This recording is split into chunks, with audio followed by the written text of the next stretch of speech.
414, what it do, what it do, what it do. Oh my gosh, it's Monday evening that fast. It's past 7:30, so it's time for Outlaw Radio. Welcome to the show. My name is Kevin Barnes. I'm the host of Outlaw Radio, the militant with a microphone, the mouthpiece of the movement, aka the Negro Whisperer, certified professional life coach, Negro Whisperer, also known in some circles as the world-class smartass. That is a mouthful, no diddy. I understand that. Buckle up, buckle up, buckle up. A lot of information. This will be one of those shows. I say that at the beginning of every show. This is gonna be one of them classic ones. They all classic to me, right? Welcome to the show. Hope you're doing well. Ghetto Wish Doctor in the building. Talk about it, bro. What's popping? Peace is what's popping, y'all. How y'all doing out there? Welcome to Outlaw Radio, where we talk that talk and we definitely walk that walk, raising vibrations and elevating thought. Y'all better come on in. I'm trying to tell you, I am the black woman lover, the black man's brother, the culture teacher, hood healer, the ghetto witch doctor. Hey, mama! There go the seat most man! Mr. Real OG brought you the House of Vitality. Come on in. Welcome aboard, man. Welcome aboard. Hope you're doing well tonight. I'm doing well. I feel well. I look good, right? I look good. So if you look good, most of the time you're gonna feel good. Well, okay, whatever. Maybe not, but I still look good. Welcome to the show. Dion's in the chat room because I was about to say, if you want to really get involved with this show and make it an experience, there's a phone number attached to it. Number being 262-202-5131. 262-202-5131. We also have a very active chat room. Case in point, Dion's already in the chat room. He said, "What the fuck is going on?" He said, "We were late, right? Right." He said, "Hi, Kevin." Right? He said, "My whole government. My name is actually Kevin." That's really my name, Kumar. That's not a rap name. Oh my goodness, man. Mondays and Wednesdays, 7:30 p.m. Central Standard Time is when we choose to grace the mic. The only thing that I really ask in return for all of this is just to share the show. Share it in group, share it on your page. If you like it, share it if you don't like it. So you can be able to explain to people why you don't like this shit. It's all the same to me. It's all the same to me. Just tune in. Because I think a lot of the things we discuss on the show, there are people who have some very distinct opinions about them. Like, I always say we talk about black people. You don't talk to them. You just talk about them. You make assumptions and stereotypes, if you will. So once again, the number is 262-202-5131. Okay. Come on, I have to first ask, because it is Monday, how was your weekend? My weekend was good. You know what I'm saying? It was all good. Even bad stuff happened, it's good. You know what I'm saying? When I say bad, I ain't talking about nothing serious. I just had a car issue, but it's fixed already. So, see what I'm saying? Bad stuff is good. It's a blessing. Okay. I was able to have it taken care of right quick. Yes. It was a thing I used to, when I see my pops, I used to walk in the house. I used to say, "What's up, Pop? How you doing?" He said, "I'm pretty fair for a square."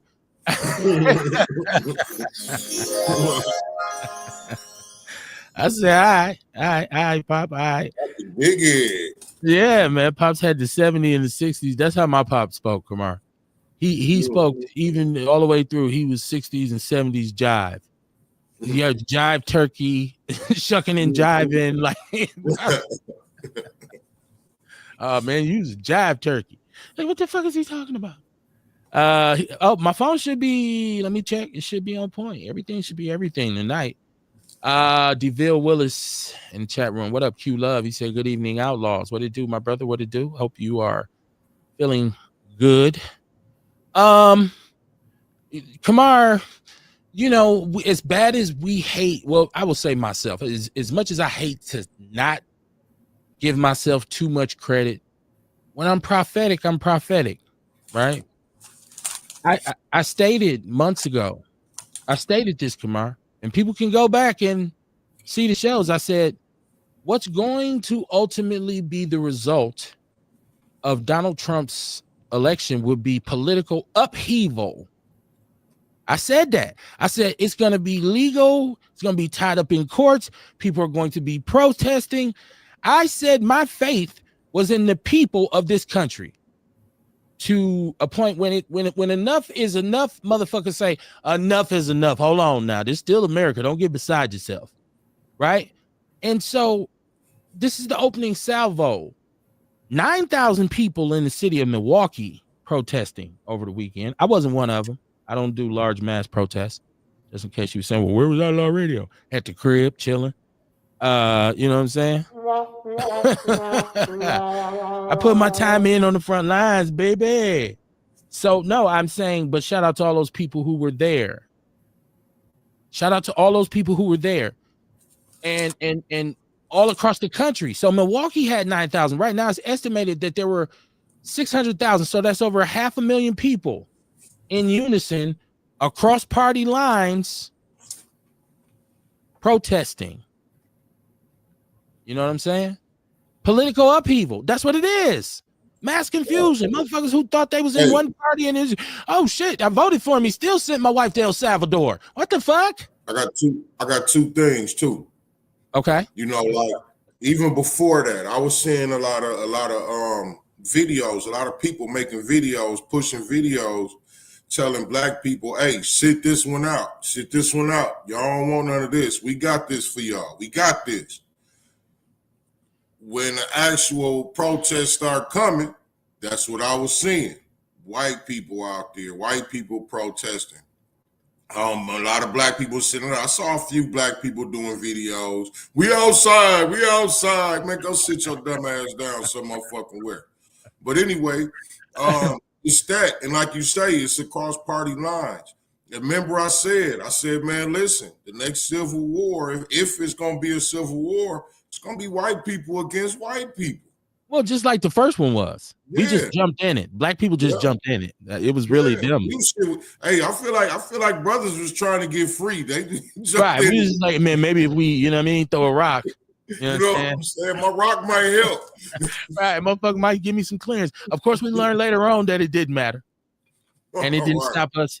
It didn't stop us from jumping in every other armed conflict that the United States has been involved in, to the point where even the Vietnamese would drop leaflets that said, "Soul brother, go home. This is not your war. This is real shit." Don't talk to me about who the real Americans are. Damn it. Right. Shout out to my chat room. Let's shout out to my chat room. Dion says, you did say that when we were talking about Project 2025. I believe that was my only counter to it, because we knew that he was tied to it. We knew that it would be his agenda, this white nationalist agenda. We knew it would be that. And so what I said was, at this point, the only thing that can really happen is it's on us as the people of this country to make a statement and say, hold the fuck on. Right. And so, I mean, I think it's good if you look at the fact that in Wisconsin, a Democrat, and I'm not, once again, y'all got to understand, I'm not a Democrat or a Republican. I'm not. I think both of those parties is trash. But, you know, we talk about a lot of times is, you know, you got to make a decision. You got to choose a side. Right? You got to choose, because your options ain't that much, right? So I'm just saying, when you see all these people coming out, white people, and shout out to black people. Shout out to black people. We ain't budged. We ain't overreacted. Come on, he going out to the Smithsonian African American Museum. Mm-hmm. We ain't going. He want to put the racist statues back up. We ain't tripping. We cool as the other side of the pillow, as Stuart Scott used to say. Rest in peace, Stuart Scott. We are cool. Straight up. I feel like they want us to get involved and do all that type of shit, man. Yeah. Yeah. They want us to be emotional. Yep. They want us to be sensitive. You see, nigga, it's like, okay, what am I supposed to do? Should I come out my shell for that? Like, I got shit to do, man. I have meetings at work. I don't got time for this shit. You know what I'm saying? So it's business to handle. You know what I mean? I'm paying less attention to you and more attention to myself. That's very important. So I said this a long time ago. And I called it. I knew that what he wanted to do would happen. I knew that all of the stuff he lied, but he didn't lie. Like, he lied about facts, but he told you the truth about what he was going to do. And I think that's what confused people, because how can you lie and tell the truth at the same time? So I'm keeping it real. This is what I'm gonna do. But when it comes down to some real numbers or some real facts, it's like he'll spin you on that. So do I trust you or don't I? And so you see, that's why America's so confused. Let me see. Dion says, man, fuck them protests. They should have voted. Who said they didn't? I think this is the unique thing about these protests is these are people who voted, some of which actually voted for him and the Republicans. There was people who voted and said, dog, what you doing? I voted for. There's Trump voters who forgot that maybe they were married to someone who wasn't of American origin. Right. ICE has come and taken them away. They family members, sometimes them. Motherfucker getting led down the fence in Texas. He getting led down the Mexican fence with a Latinos for Trump t-shirt on. White women, y'all mad? White women, y'all mad? We don't listen. leave our sisters alone. See, tomorrow we should have said, you know what? This is what Martin them should have said. This is what all them brothers in the back, and maybe they did. They should have told them feminists in the early 70s, 60s, Gloria Steinem and all them, leave our sisters alone. That shit is for y'all. Right. That ain't for us. So go ahead, brother. Go ahead. I was just saying, man, I was rolling through the South Side today. Remember I told you over there on 13th and Greenfield, they got a GOP office. Okay. Right? And I'm riding past there, man. This office still open. I'm surprised these Mexicans ain't had tore this motherfucker down or some shit. But then they also got signs for Brad Schimmel and shit. You know what I mean? In the yards around. This motherfucker, you niggas ain't learned shit.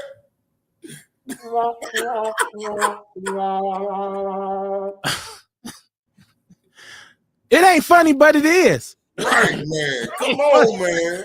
It ain't funny, but it is. That's it. Hey, shout out to Tiarsha Arthur. She said, good evening, Kevin Kamar and the Outlaw family. Shout out to you, Tiarsha, and the Outlaw family. Y'all share the show. Please share the show. Please share the show. She said, did you all get tickled when some of the protesters was during our chants? Listen, no, I didn't. And I'm not. And once again, you have to understand who are the people that made a protest not just a protest? Who really show people how to protest? Who put the flavor on it? Who are the innovators of protesting? It's foundational Black Americans. Listen, in my city a couple of years ago, they had apprehended Brother Vaughn Mays and put him in the county jail.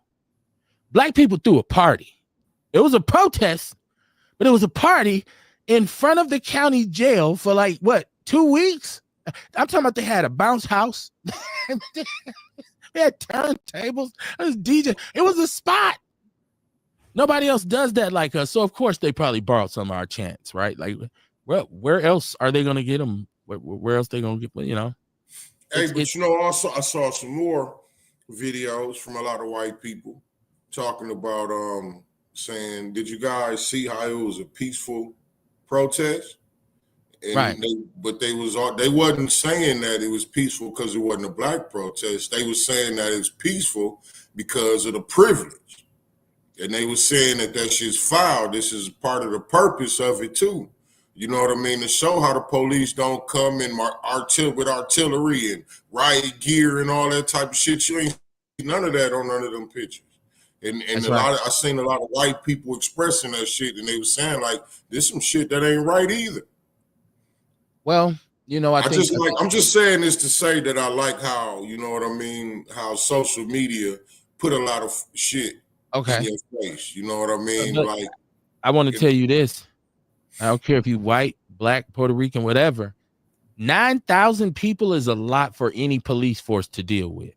Straight You up. better not show up on no bullshit.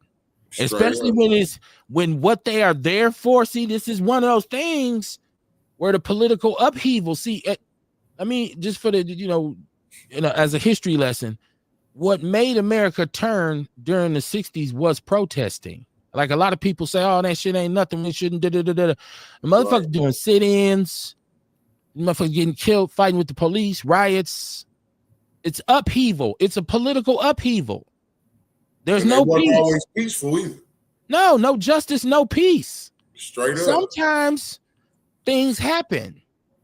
You know what I mean? And you know that if you go to these things, for us at least as black people, you go to these things with the expectation that something may jump off, right? I've been in many protests with the Panthers, and we were just probably even trying to assume the duty of trying to have some kind of crowd control.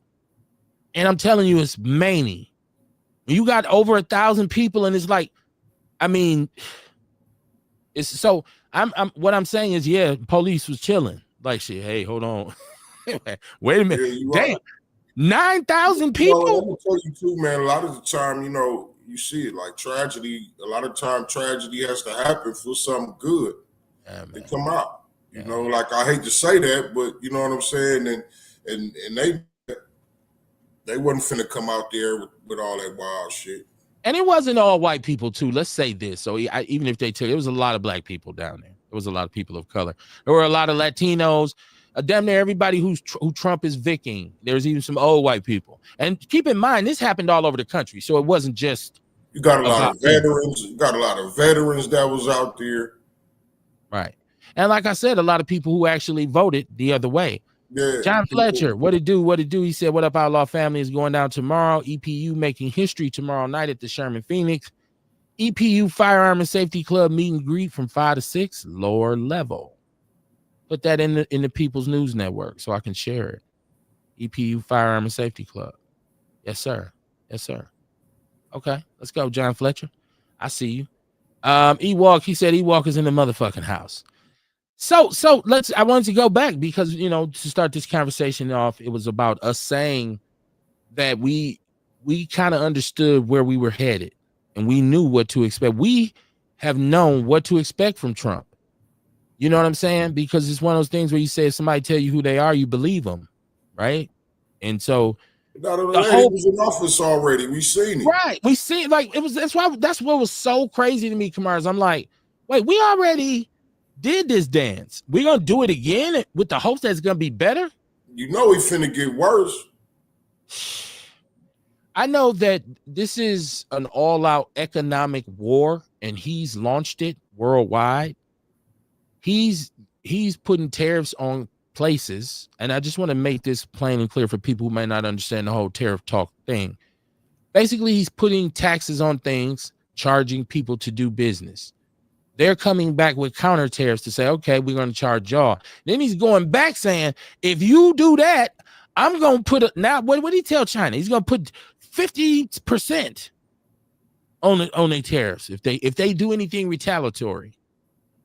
This is economic warfare. Now, I think, and this is me trying to see it from both sides. I think in his mind, as an old white man, he believes, well, I can restore America's status as the prime piece of the global economy like we once were.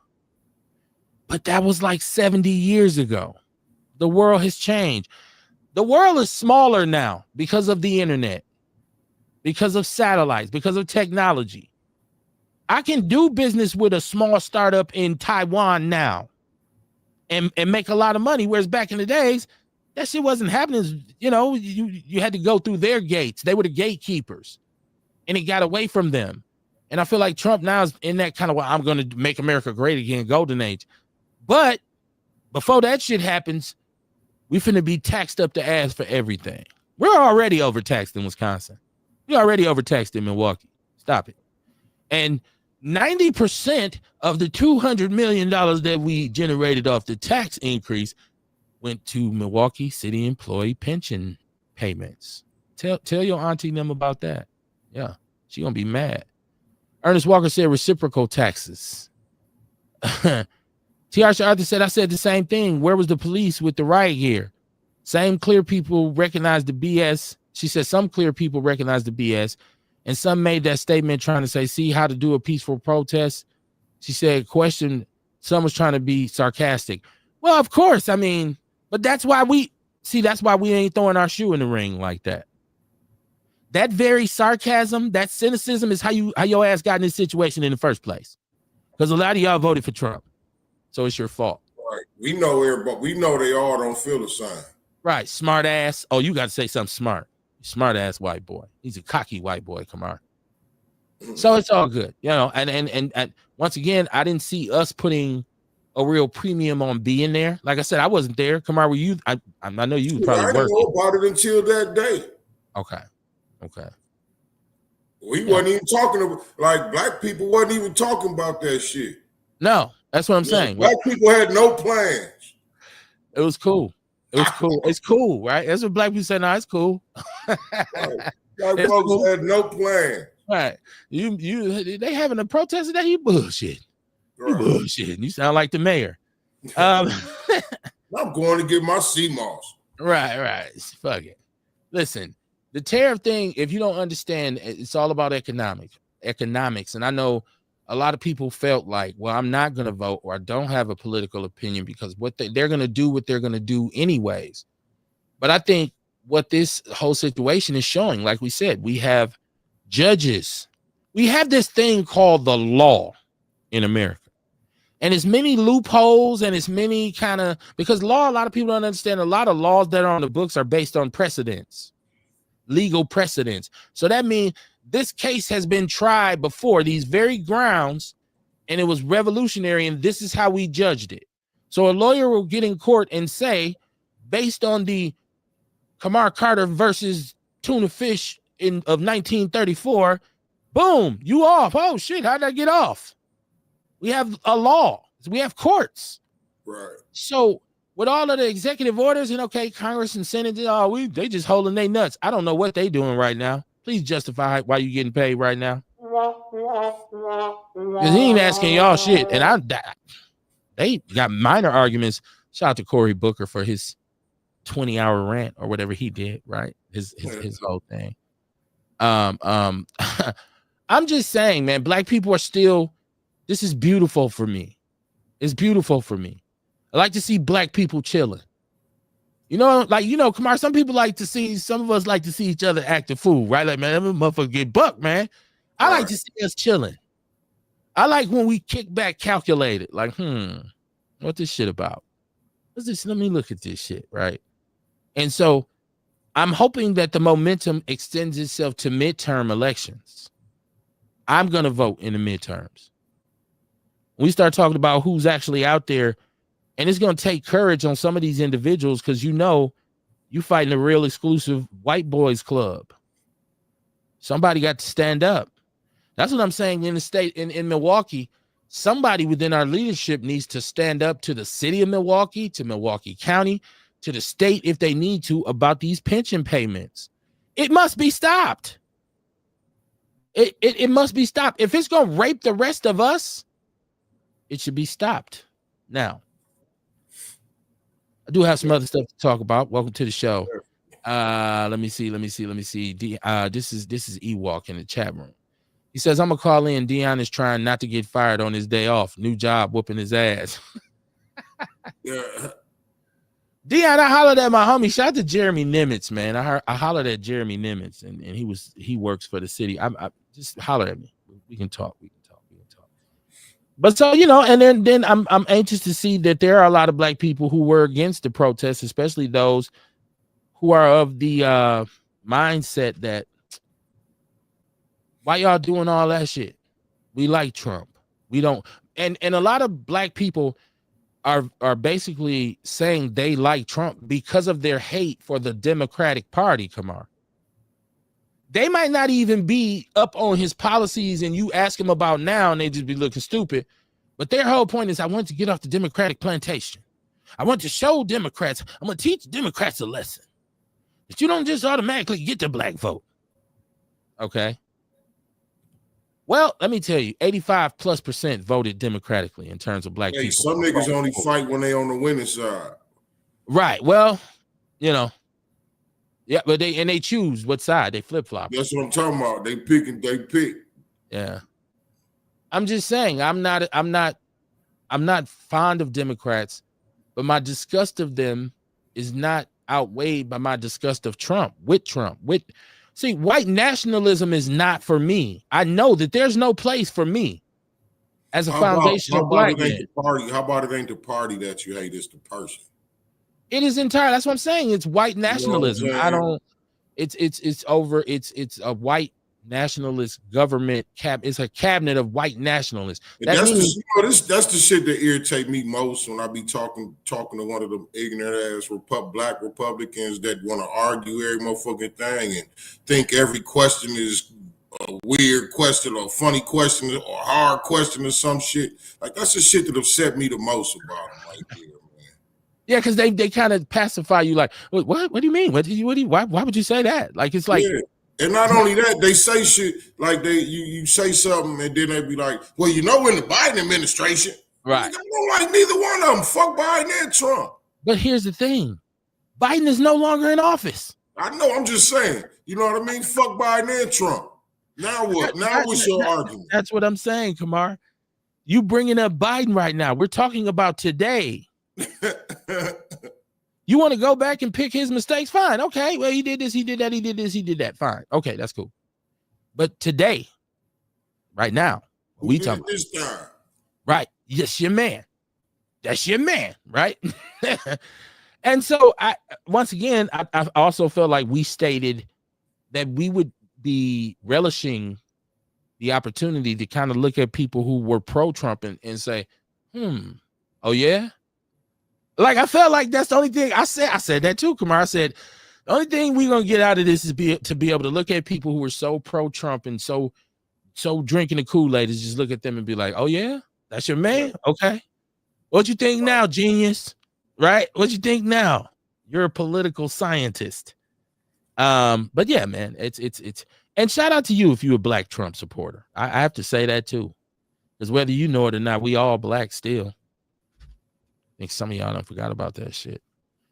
But yeah, so we are in a holding pattern once again as foundational black Americans. We're kind of seeing where, because like I said, it's a slow grind for him towards us. But I also believe that this is an attempt to really get us off our square.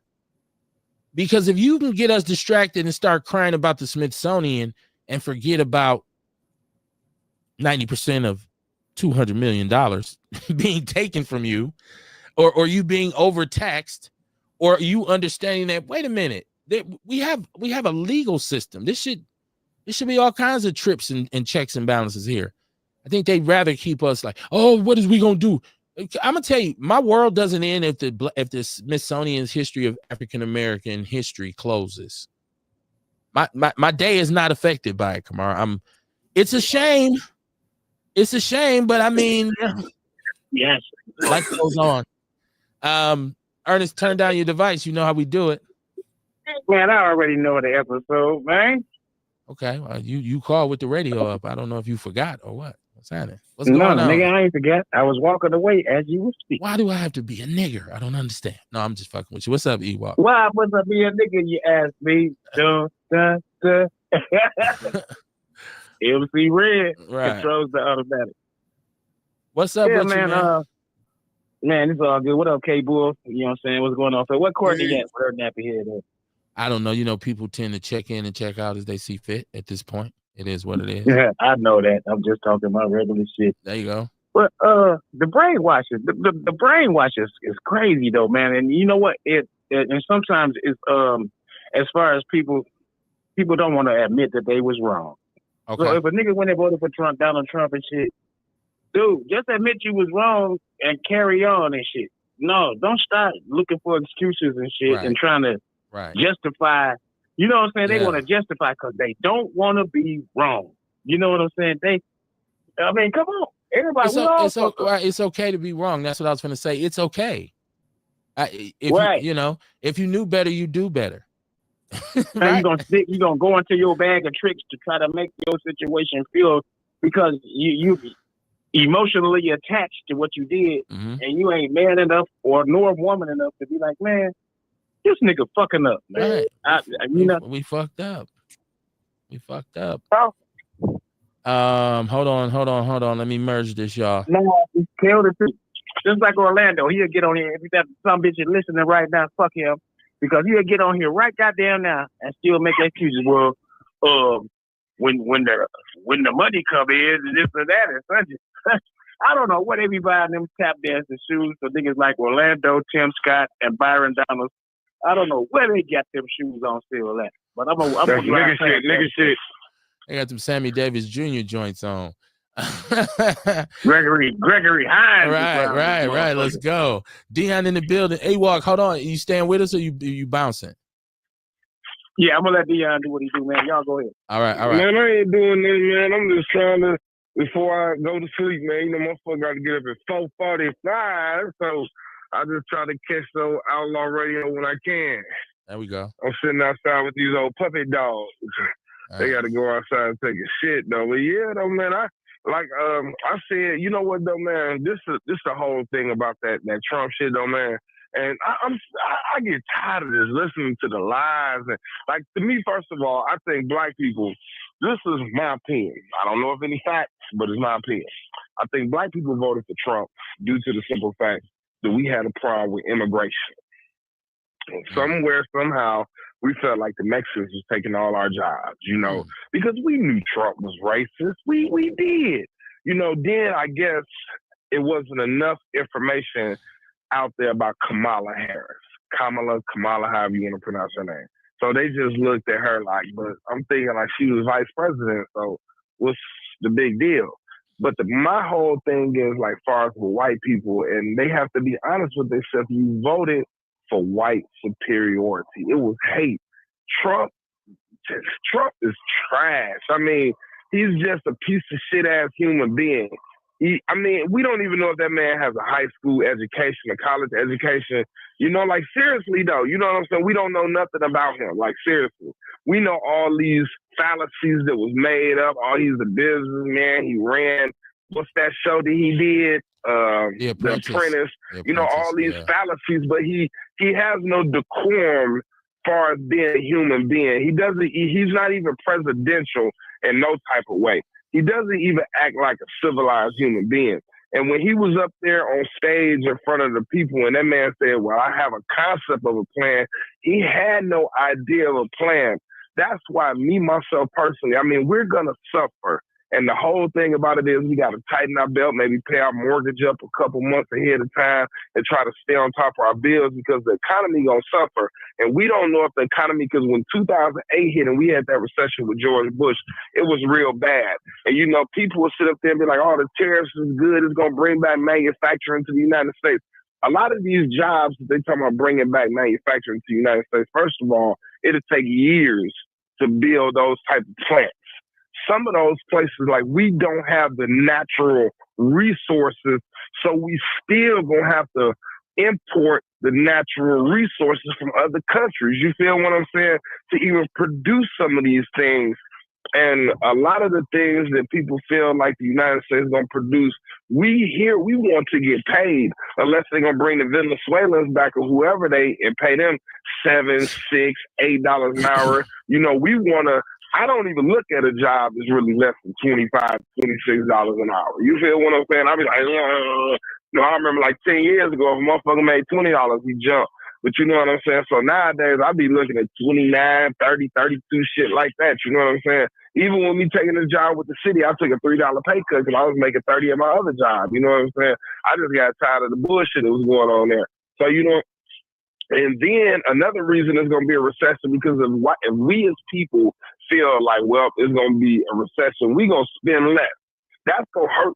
That's going to hurt Walmart, Sam's Club, Target, just small businesses, because if you be like, well, I can't go, you know, no offense, Kamar, but I can't go out here and maybe get this CMOS today. Or like, even with me, I love going to Chicago to this place called Country 360. I like shea butters and body oils. I be like, well, I got 75 body oils. Do I need that red musk, polo black and stuff like that?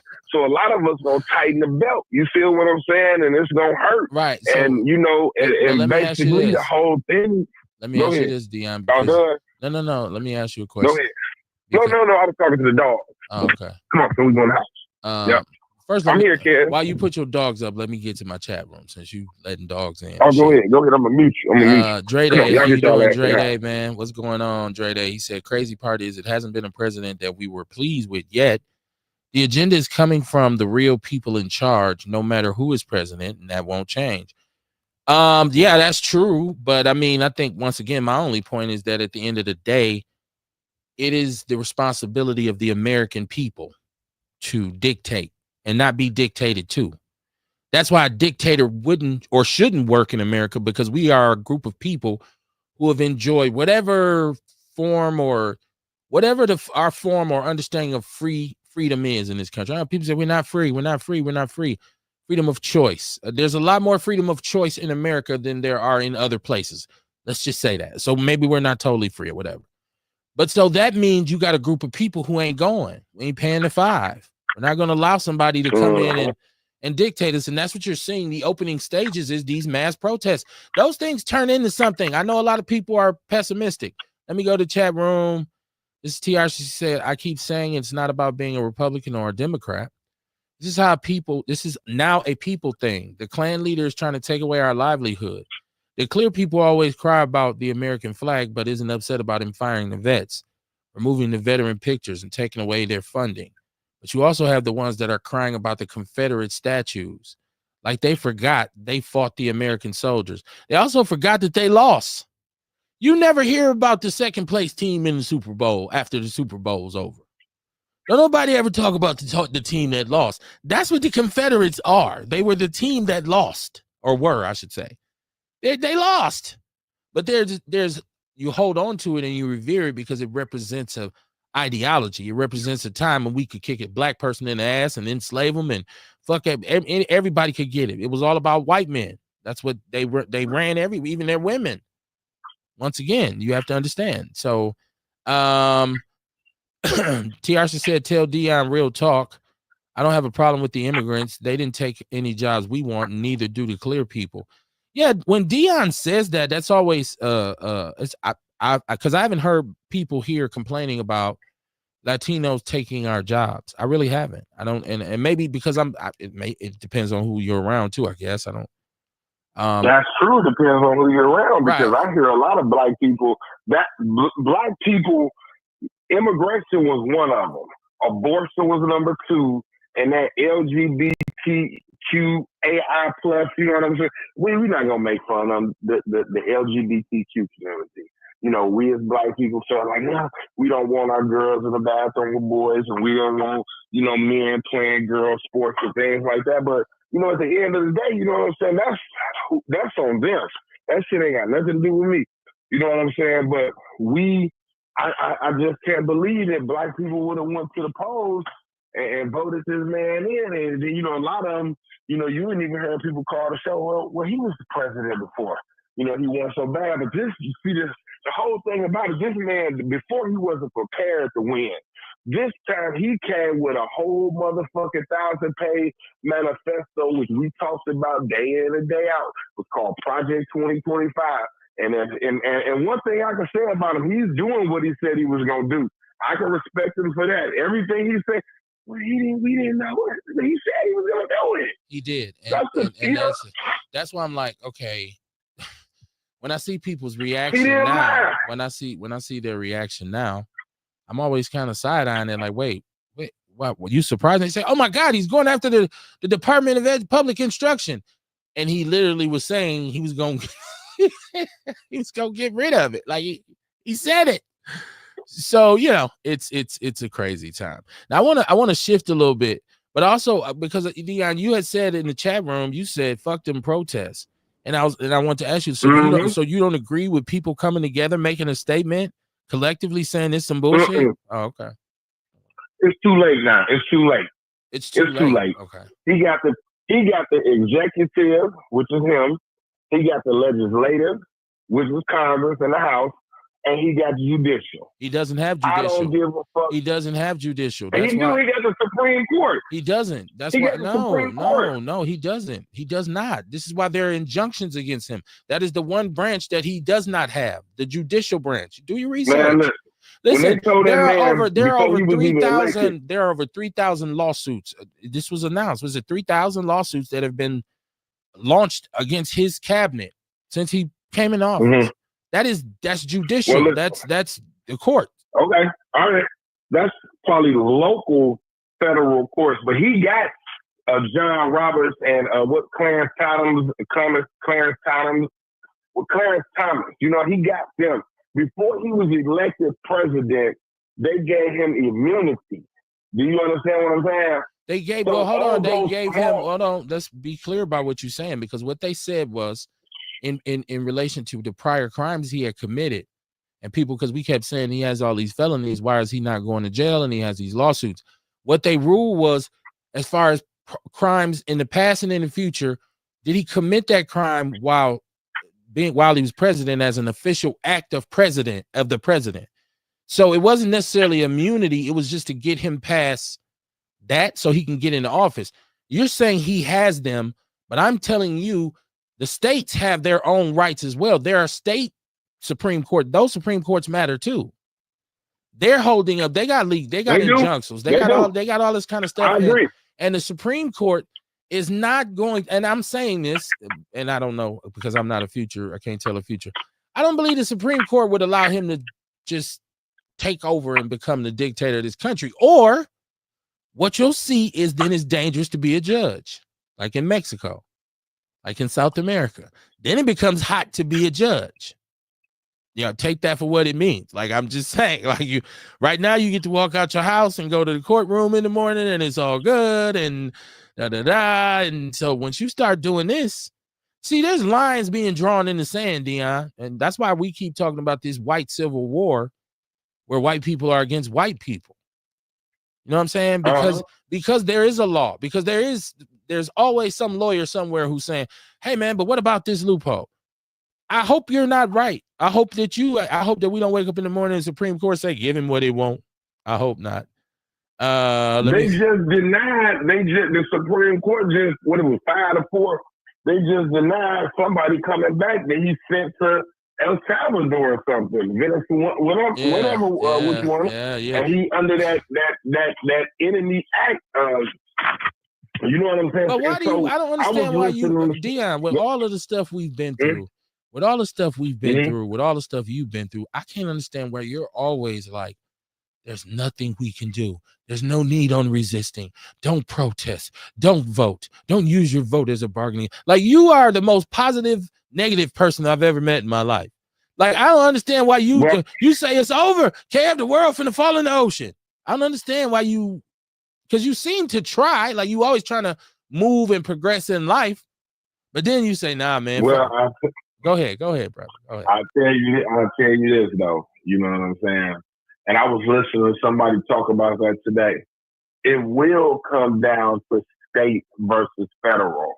Like you just basically said, okay, he got the federal court, which is, Clarence Thomas. He got the top court, but then you got local Supreme Court. So that's where it's gonna be like when you say that Civil War type of act where, okay, most of the red states gonna be riding with him, and then a lot of the northern states, where Democratic governors and stuff like that. So it's a lot of little intricate things that's moving in that situation. Let me say this. Those Supreme Court justices have to get confirmed. So they have to have congressional hearings. So this is why you go and vote in the midterms to put the congressmen and the senators in there that are going to say, no, we won't. We stand against him being confirmed. That's what and that's what I'm saying. You got to be involved in the whole game. You can't just say, I'm just going to vote over here and I ain't going to do nothing else. It's a constant thing. I agree with you. And you have to put the right people in place. Now, we know right now, if these judges do that, then what does that mean? That means they are enemies of the people. That means they're enemies of the people. Let me see. Ernest Ewok is agreeing with you. He said, Kev, he was a convicted felon, and the Supreme Court said, well, he hasn't been sentenced yet. They definitely helping him. Dion is right. But I don't know that he owns the federal courts. I don't know that, like, because Dion said that he got them. So that means anything I take to them, I'm gonna win it, no matter how crazy it is. I'm hoping that something will kick in, that one of them at least will say, "Oh hell no, this is bad." I tell you what, it'll forever change the way we look at an individual who's running for judge.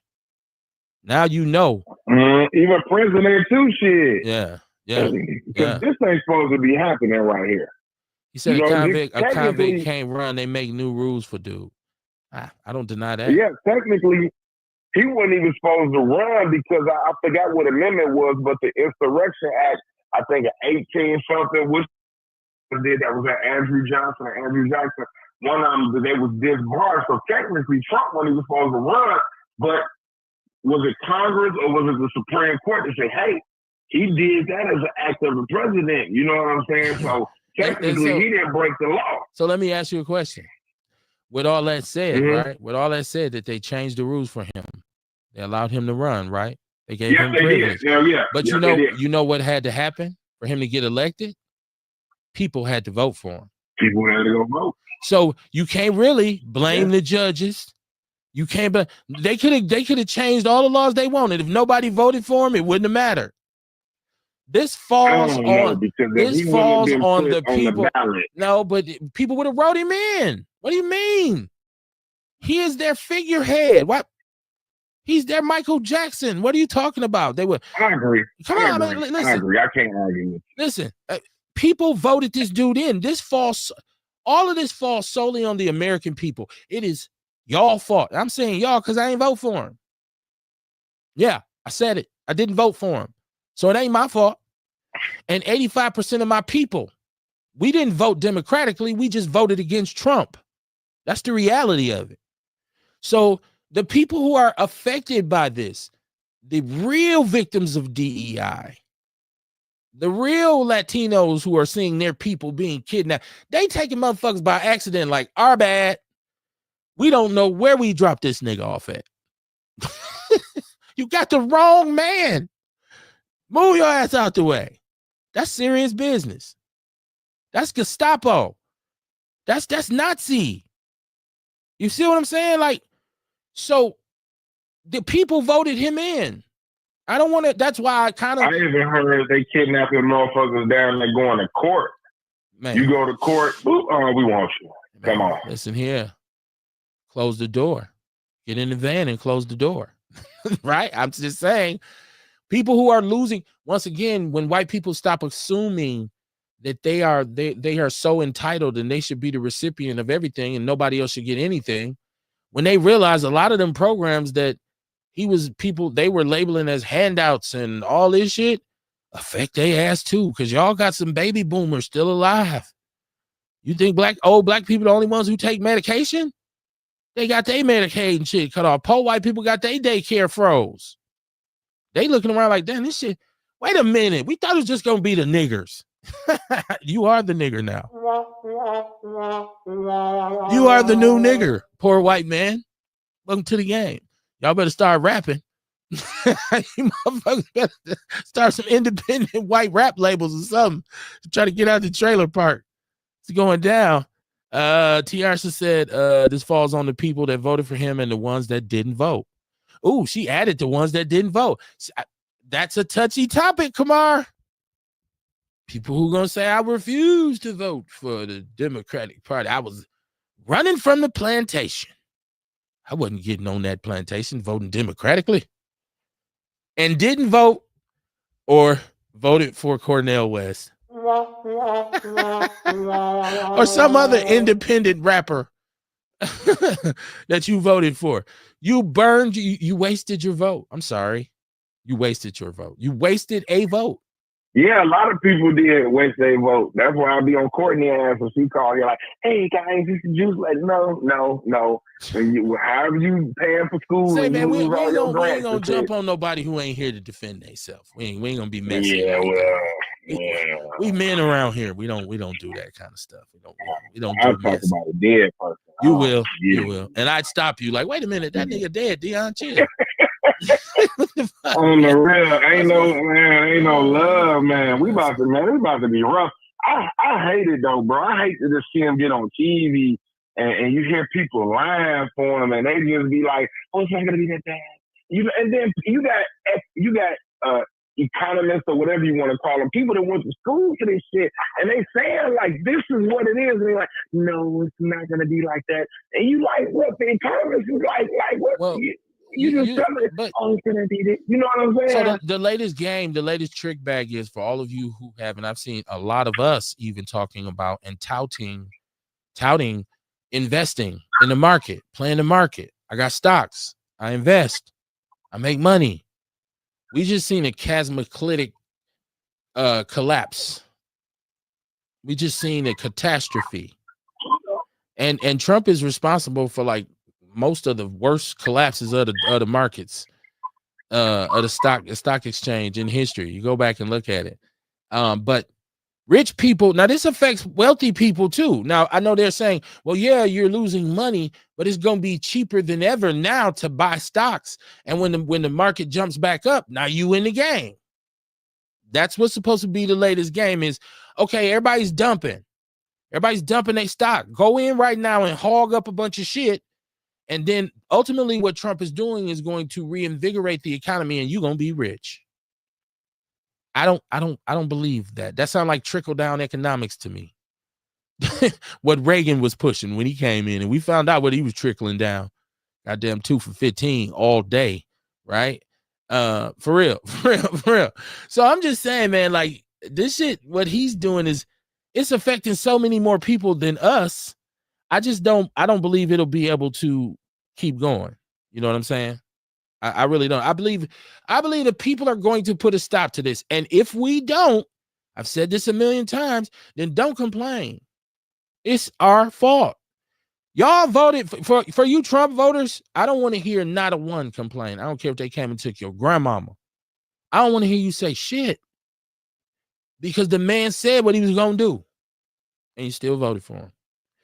And it's like we always say, you can say you're a Republican. You can say you support Trump. Just don't say he's not racist. Don't say he's not making horrible decisions right now and try to dance around it. Just say, nah, man, I don't know what the fuck up with this dude. I mean, that was my guy. Y'all know I voted for him, but damn, he fucking up. Why you can't just say that? Why can't you say that? But once again, this is politics. I want to shift a little bit because I want to go down into talk about this story that comes out of Texas, I believe, with the young brother. His name is Carmelo Anthony. He's a young man, I believe a junior or senior in high school by all accounts. And of course, he was a good kid. And he happened to be having some problems with these white twins, they're white guys, white kids, they're twins. And I guess they must come from some kind of affluence or something. The accusation is that they allegedly have been harassing him and bullying him and pressing him, as they call it. And so I guess this all came to a head at a track meeting, which he was in the wrong place. One of the brothers seen him and said, okay, I'm gonna move this nigga around. I'm paraphrasing. I don't know that he said that, but they say he tried to forcibly remove him, and the young brother pulled out a knife and stabbed him, and he perished. So you muted, Kamar.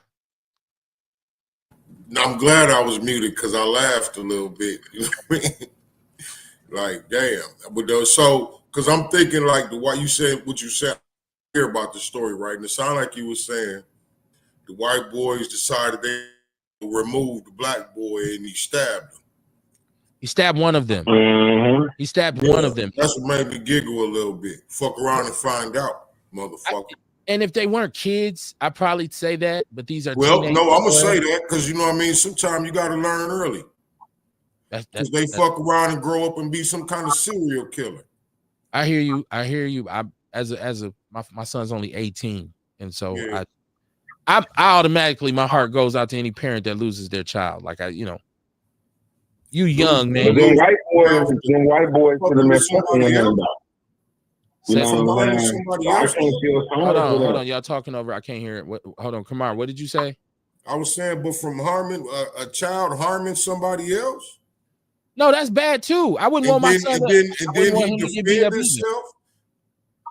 No, it's all bad. It's all bad. It's yeah, the fact. But I mean, I'm just saying, like, yeah, you're right. I mean, I feel you. I feel bad to a certain extent, but then it's a point where I'm like, shit, he need to learn a lesson. Maybe stabbed in his ass cheek or something. Maybe stabbed in his ass cheek or something. Not necessarily stabbing him in the heart, killing him. Hey, he old enough to know. He didn't intend on doing it, but he was defending himself. Shit. That is the debate. I'm glad y'all said that, because regardless of how we feel personally, the debate is, was this justified because he said he was scared? Now, I guess there's an accusation that there have been some bullying. There was some accusations that, you know, that this dude was really being rough with him. Kamar, he wasn't just pulling him by his arm. I can imagine. He was owning him. They probably been getting away with a whole bunch of bullshit, so it just get rougher and rougher.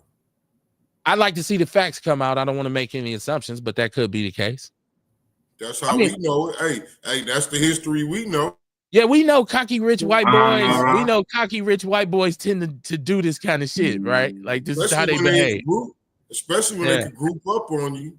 And it's twins, and they're popular. They're athletes. They're big time football players. So they're, you know, it's.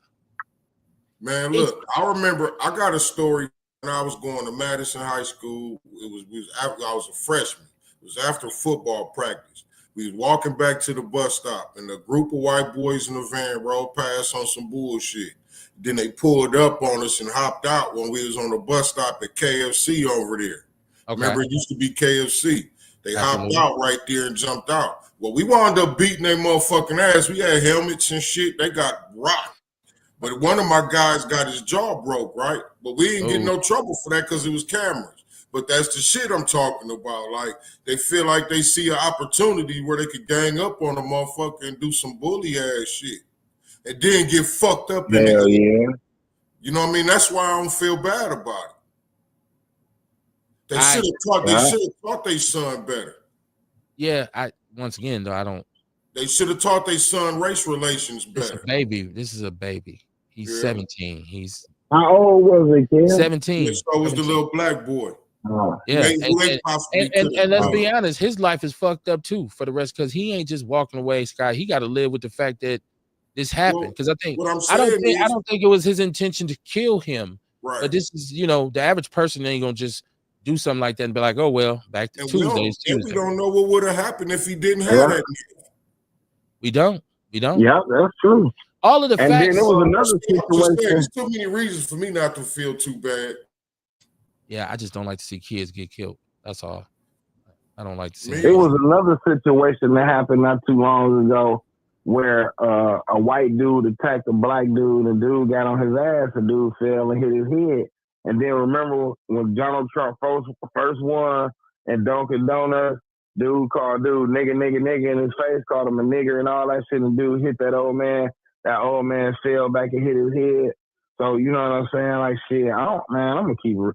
You know what I'm saying? It's bad to say, and I don't even want no forgiveness for it, but I really don't be caring when white people leave this earth. So I'm going to keep it real with you, bro. Okay. I can't agree when if it ain't no contact, if they don't put their hands on them, if it's just words, nigga, well then you still got to restrain from that, because you gonna be the motherfucker in trouble. You know what I mean? But then when they put their hands on you, I feel like when they put their hands on you, I feel like you got the right to defend yourself. Well, once again, another comparison to this, because what people are saying is this is the latest and greatest example of white privilege, because they're referencing Kyle Rittenhouse, who was here during the civil uprising, and what was that, Kenosha? And what he murdered 2, shot 3, murdered 2, and he walked. Yeah, no, he shot, yeah. And he walked, right? And so this is what people are upset about. They're saying, like, there's GoFundMe accounts, there's now the social media pages of the brothers armed up with super advanced, you know, well, I shouldn't say advanced, but just really customized assault rifles and guns and survival gear. Somebody somewhere is creating the narrative that these were 2 overly aggressive, racist white teens who, like Kamar said, fucked around and found out. Now, I reserve any kind of judgment on them and their quality, their character, until the facts come out. Because when the whole thing plays out, because they're going, this is going to be a trial. And we hear the whole story. Mm-hmm. I just before I just say, you know what? Because once again, anytime somebody loses their life, it's like, damn. Now, you said you don't care when white people die. I said, okay, Deanna, life is life to me. He walked in the chat room, he said zero sympathy, reverse the roles. They wouldn't care about ours. Absolutely not. Hell, look at George Zimmerman. Look at him with Trayvon Martin. This is how does he walk from that? Ain't nobody ever gonna say that there's a double standard. There's not a double standard in terms of if it's a black man who does this, of course. I just feel like they put their hands on them. Always keep your hands to yourself. I just feel like this because they initiated it. You know what I'm saying? And whoever it was, if it had been two black boys who did it to the white boy, I'd have felt the same way. Like, you ain't got no business fucking with nobody. Period. Here's Tiarsha Arthur. She says, at first I was on his side until I read that he went over to the tent with the intention of stabbing one of them, according to his friends. So he should have just stayed where he was at. I hadn't read that, right? That's what I'm saying. Things come out, you know, that's why you don't never really jump before you know. How factual is that? I don't know. Well, shit, Kev, I just said I never heard it. I'm going off of what you said. Right. Well, I mean, that's cool. It's fine. And you can always say, shit, that's Kev's fault. Like, it's he the one who brought the shit up. I'm blaming that one on you, man. Right. It's Kev's fault. Kev, don't bring that shit up, man. It's cool. To me, it's the double standard that's attached to it. And there's always a question of, you know, if he was black or if he was white or if he was, the fact is, he was black and the person who died was white, but they're both young men. They're both 17. Neither one of them know they asshole from their elbow yet. So sometimes it's just like you got to call a tragedy a tragedy. I don't, you know. He said, Kev, why do black people always have to wait for the facts to come out? I'm speaking generally. Still no sympathy. Why wouldn't you wait for the facts to come out? But no, what kind of stuff? Listen, true. Why wouldn't you wait until you knew the truth? Why would you go out here and tear your ass? That's literally Al Sharpton jumping out here for Tawana Brawley. Come to find out she made the whole shit up. You just played yourself. You have to, and white people should too. Of course, we know they've jumped the gun before. Right? This, you know, what, a white woman got raped. Let's burn the town down. And they wasn't waiting on the truth. You see what happens when somebody don't wait on the truth. It's all life lessons to me. I tell anybody, if we in the hood and something happen, somebody say, man, so and so, I say, hello, man, let's figure out, let's go over here and shoot these. Man, hold on, let's see what happened, man. Let's figure out what the fuck. You might be shooting the wrong person. Then you gonna say, oh well, go to jail and sit your ass down. He said no sympathy. I don't know though. I agree though, because when it come to us, we gotta wait till the facts come out. Motherfucker didn't even know what happened to George Floyd. They were like, yeah, told his whole life story. Yeah, he was a woman abuser. He didn't take care of his child. He had record down in Texas and shit. So you said, but who didn't wait for the facts? Who didn't wait for the facts to come out about George Floyd? I'm just saying, the world, they had the goddamn. They rioted. They rioted immediately following, didn't they? What do you mean they didn't wait? They didn't wait for the facts to come out. After that. Well, still, they wasn't waiting on the facts. They went to clowning right away. They didn't have the particulars. Yeah, They didn't have the particulars. Is what I'm trying saying. to read this about this. Okay. This guy, I don't know. From what he said, dude told dude he couldn't be up on a tent. It was raining. It's I guess he wanted to go put his hands on him. They're the track meet. Yes. Yeah. And like Tiarsha Arthur just said though.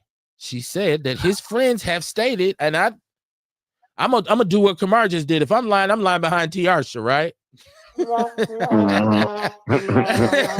She said at first I was on his side until I read that he went over to the tent. He went over there. Now maybe he had drama with him, so he said, "But I'm about to show these motherfuckers."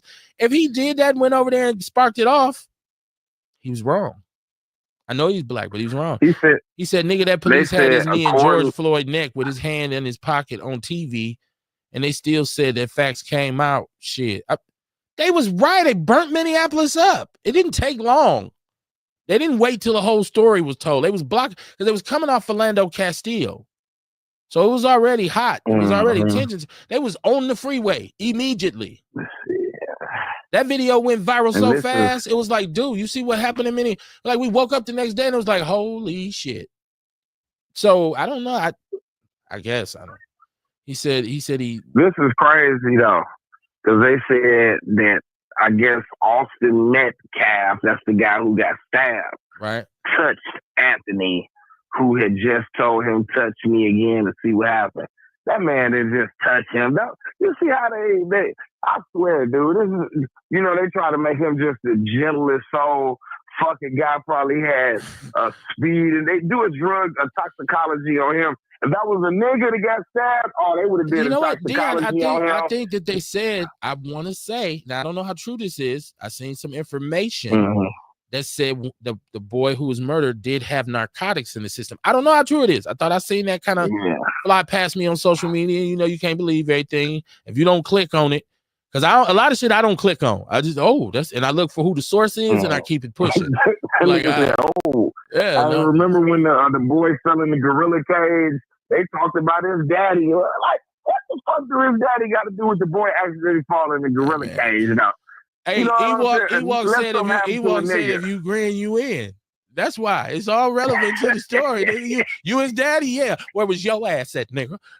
I was like, well, you should have been there. Like, I don't, listen, I'm just saying, let's figure out what this whole thing was about. Because even if these white boys had been bullying this young brother, and that day he had said enough is enough, but his intention, if he went into that tent with an intention to confront that other kid with that knife, he is 100% wrong. 100% wrong. That day, he should have been just holding it, and when they jumped him, then he come out the back. Now that's fucking around finding out. If I'm just waiting, okay, next time you motherfuckers jump on me, I'm slicing one of y'all ass, and they do it, then it's like, see, this is what happened. But I don't know, man. Let's just wait for the facts to come out. That's all I ask. I just think I don't like to see youngsters lose their lives, man. I don't like to see that. This is a sidebar, and I have to say this. I live in the podverse. I watch a lot of YouTube. I watch all these different podcasts, all these different shows. And I have always been an admirer. First of all, y'all got to know I love black stand-up comedy. Like, I consider myself an aficionado on black stand-up comedy. The different styles, the different comedians, all the great moments, all the great movies, the movements. And I was happy to see Damon Wayans come on Shay Shay because I love In Living Color. I always thought Damon Wayans was funny as shit. I always thought he was the funniest one. But then on Shay Shay, he says he learns how to tongue kiss by practicing on his brother Marlon.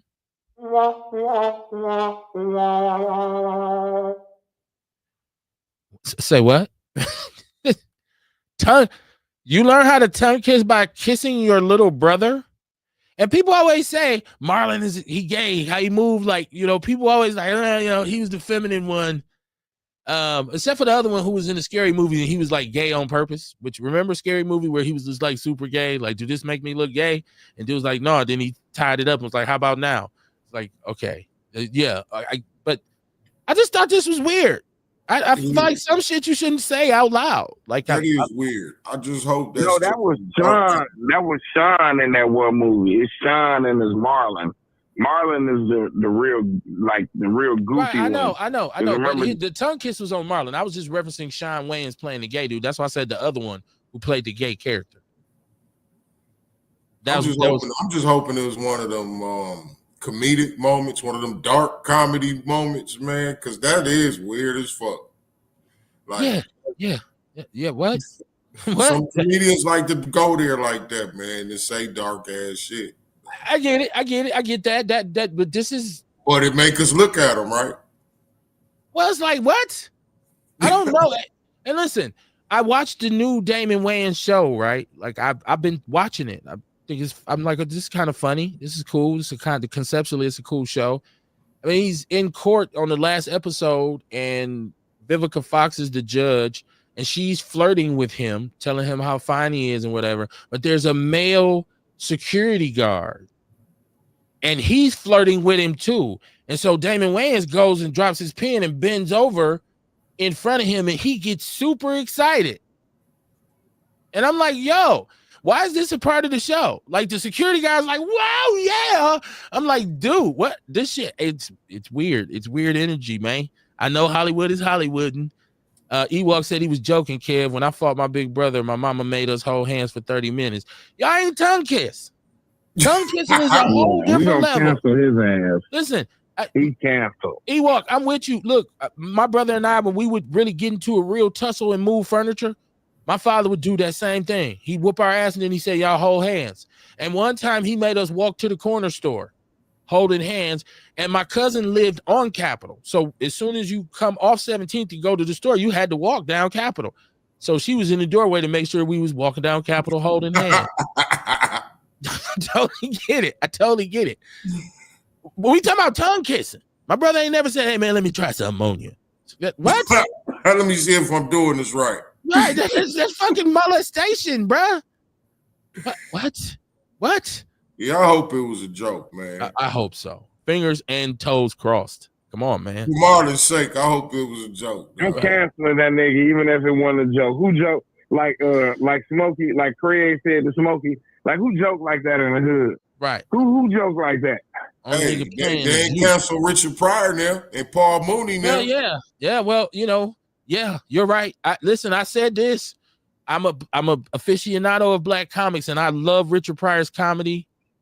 But when I found out that Richard had this known relationship with this transgender person, it deflated me a little bit. And I just don't look at Richard Pryor with the same reverence that I used to. And I'm not homophobic or anything, but it just changes the way. It's weird for me to really be able to describe it, because you were portraying an image of black masculinity to a lot of people and kind of help move that needle culturally. But then we find out that you was like, really, okay, whatever. People make Richard Pryor's bodyguard said Paul Mooney molested Richard Pryor's son. So, I don't know how true any of this is. I'm just saying, let's just not lose sight of the fact that he said he tongue kissed his little brother, and that's how he learned how to tongue kiss. Why would you ever say that out loud and think that that's funny? That's equivalent to Andrew Schumer talking about he screwed Kendrick Lamar, and like, I make love to Kendrick. Like, that's funny. When did man rape become funny? Right? Like, I'm as loose as a goose, right? Like, I appreciate a good race joke. I'm not really wound tight, but some shit is just like, dog, that's not funny though. That's not funny. No, that's homosexuality ain't funny. Ain't nothing funny about a man getting raped, man. Nah, it sounds like you wrote this statement. It says, during these difficult times, we urge the public to refrain from rushing to judgment before all the facts and evidence are presented. Yeah, that's me. I probably wrote that shit, right? I probably did. Shit get out of control when the truth ain't known, man. That's always been the thing. Like, people done some shit and went to jail and get life or lose their life. And it's like, see, that's not even what happened though. That was a whole misunderstanding. Like, if we could have just got the truth out there, this wouldn't have happened. So I'm always going to say, well, let's figure out what's going on. You ready to hit back, but you don't know who to hit back at. So we'll see. Look, one thing about it is wrong is wrong. And so if these white boys, like I said, if it comes out that these young men were doing anything to this brother that was egregious, then you got what you paid for. It's unfortunate that you won't get a chance to learn from that lesson. You paid the ultimate price. But damn, Damon Wayans tongue kissing his brother, all kinds of wild shit. Y'all know what's been funny to me politically? I think that you see Obama come out now, and they're saying that there's perhaps a chance that Obama would run against Trump in the future. In the next election. I don't know how true this is. And Obama saying, see, if I'd have done any of the shit he's doing, y'all would have been on my ass. I'm paraphrasing, but that's basically what he said. I'm looking at Obama saying all of the false narrative that was sold that you couldn't do anything because Congress and Senate wouldn't support you and all this kind of stuff. Where was your executive? Nigga, you lied to us. Where was your executive? Why you wasn't swinging the pen like that? Why you wasn't saying, well, I'm gonna do an executive order? Executive order. He did do some executive orders. We just didn't hear about some shit because it didn't do us no good. Right. Well, yeah. Mm-hmm. So I get it, and Obama, but that nigga just lied to us. That's he's gonna be a one-term president. But I ain't gonna lie. If Obama ran again against Trump, I'd vote for Obama. I would. We had to. I'd vote for Michelle. I'd vote for Michelle Obama over. What you mean, no, Dion? I wouldn't vote for Obama. So I can't ride with that one now. So you let that vote go to Trump? Well, first of all, if Trump, if a third election, if Trump was able to go a third term, we need to investigate what's going on with the United States. Man, just answer the question. You know what I'm saying? Just answer the question. Sound like you dancing a little bit, Dion. Sound like you dancing a little bit. This ain't nothing serious. Just answer the question. Man. Hold on, Dion. Hold on, Dion. Hold on. Okay, go ahead, Dion. I thought I was trying to bring Ewok in, but he hung up. Just hold on. Let me go. It's not nothing serious, man. You'll let your vote go to Trump because you know how they say if you don't vote for Obama, you do a write-in. That's like a vote for Trump. That's wasting the vote. So you know what I mean? Whether your vote go to Trump way. Dion's call dropped. He let him hit us back. Okay. Dion, let me see if I can bring him back in because his call dropped.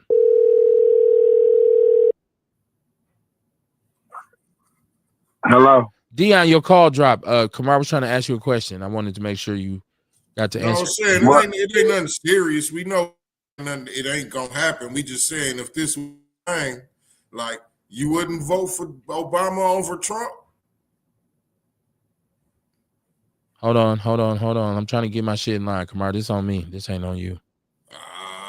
I know, right? I know. The question, it ain't even gonna hit the same no more. Right, I know, man. I fucked your moment up. It's not me, it's the phone. It's the phone. My phone is clowning on me right now. Y'all give me a second. Let me do this like this. Dion.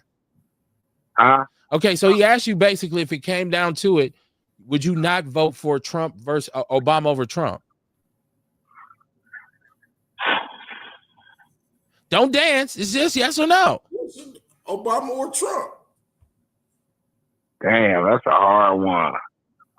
Why is it so hard for you, though? Hold on.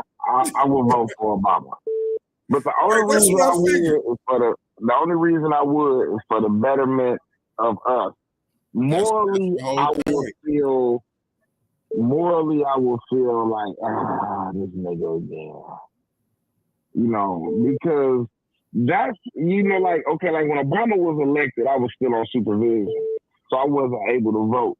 But when Obama was elected, it had let me know because Obama was a one-term senator from the state of Illinois. So I knew something was behind his election. That's just like, even if you look at Trump, I think something is behind his election. I believe Trump election is really a joke, both times. I mean, like seriously, like I can't believe that the powers, because we know that it's some type of deep, dark, like, I don't know who they is that really actually run the United States. We can't really put a name on them. And they allow, like these guys to get up in here because most of the presidents have been elected have some type of, Obama was a senator, but he was a one-term obscure senator from the state of Illinois. Like, I never heard of Obama, and probably a lot of people didn't unless you lived in the state of Illinois or Chicago somewhere. So, and for him to rise in the ranks of presidency when there was so many well-known other figures, that let me, you know what I'm saying? And then even when when this guy, when Trump first ran, he ran against a lot of well-known figures, you know, people that got 20, 30 years as far as political background. You know what I'm saying? The what's his name? The Mitt Romneys, the Jeb Bushes, and the list goes on and on and on. You know what I'm saying? And for this guy that has no political experience to rise to the ranks of presidency, you know, and he's a flawed human being, that let me know that it's something more behind that. But if I had to choose between, I mean, Trump and Obama, I guess, here we go with choosing the lesser of two evils again. And I think that's where we get frustrated with. The longest yes I've ever heard in my life. You said yes. I said yes. Okay, well, we don't need to know. We don't need to know about all your emotional baggage behind the shit. Like, I'm just saying, like, you say, yes. Now I can't. My phone is acting up. The reason why I'm saying is I'm trying to bring Ewok in, but I can't. So let me hit Ewok up, and if you ain't sleep, hit us back, Dion. All right, I'm about to watch all on YouTube. Okay. Yeah, I don't know. So I think it's probably new phone time, y'all. I think my capacity is overwhelming my phone, because it's getting to the point now where it does stupid things on its own. I'm right here. I can hear you, kid. I can hear you now, but it wouldn't let me bring you in before. What's popping? Man, Dion talking crazy. See, like you said though, that's what I was gonna say. That's you speaking out of emotions. You know, it's roughly 400 million motherfuckers live in the United States of America. And roughly 100 million of us don't even vote at all and shit. They just sit back and chill and shit. They don't vote. They say, fuck it, I'm just going to be on earth and shit, you know? But when it comes to a simple ass question like that, you know what I'm saying? Fuck all of that left wing, right wing, saying bird talk. You do have to make a decision. You have to. You got to make the right one. You don't gotta like the motherfucker, but hell, something better than nothing. Right. You know what I'm saying? 3 Doritos is better than 2 Doritos, motherfucker. All day, every day. Put some hot sauce on the motherfucker. Whatever you gotta do. Okay. But don't sit there and let your emotions get into the shit. Well, I'm gonna vote for Cornel West because I like this speech that he gave. You know goddamn well he ain't gonna win the election. You waste your vote. You sit at home. You goddamn it, you let another motherfucker get in. They counting on you not to go. They counting on your stupidity and your motherfucking emotional thoughts at that time and shit because you don't like something. You call yourself taking a personal stand. That's your stand. Sometimes your vote is for your vote. It got to add up to the other 100 million motherfuckers and shit that need your vote. You know what I'm saying? Okay. Everything needs addition. Additional vote, an additional vote, and an additional vote decides who the fuck won. Right. You know, real talk. You know what I'm saying? You sitting here just because you upset about something, talking about, I don't know about Obama. Come on, Dion. You better than that. Dion done had way more better conversations than that. He wrong on that one right there. I hope he's still listening. I'm sure he is. He said he's watching on YouTube. It's just that my phone is bugging, so I said I'll just do it one at a time until it resets. It's like Kamar's modem. Sometimes it got to warm up. I don't know. The phone just, and I probably need to. It's probably about time for me to go up to the store and get a new one. So I'll be taking. You know, in order, I'm gonna get off of here. In order to protect the sheep, you got to kill the wolf. You know what I'm saying? That's true. The ballot or the bullet. That's true. I like that. In order to protect the sheep, you got to kill the wolf. That's true. Or get one hell of a sheepdog. That's what he's gonna do to that wolf is fight his ass to the death. Exactly. She said this is Tiarsha saying, does Dion vote? He has been more politically active since he's been listening to Outlaw Radio. Rosalind Anderson, it's Dion. He said, I didn't like Obama though. See, well, and so you like Trump? I mean, I think the way I had put this during the election was I said, I'm not like really a Kamala fan, right? Kamar, I wasn't a Kamala groupie, but my disgust for Trump outweighed my disdain for Kamala. And people said, Kev, that is the lesser of the two evils. I know, whatever. I mean, we got to choose. Let me go back because this is Tiarsha in the chat room. She was in regards to Damon Wayans. She was saying like how Eddie Murphy made that Mr. T joke. I'm going to fuck you in the ass. And we all thought it was funny at the time. But when we look back, it didn't age well. Like if you're watching that now and he say that, that's like what? I clench up my butt cheeks and rip your dick off. Yeah, and yeah, it was like, huh? There's it's the same with rap.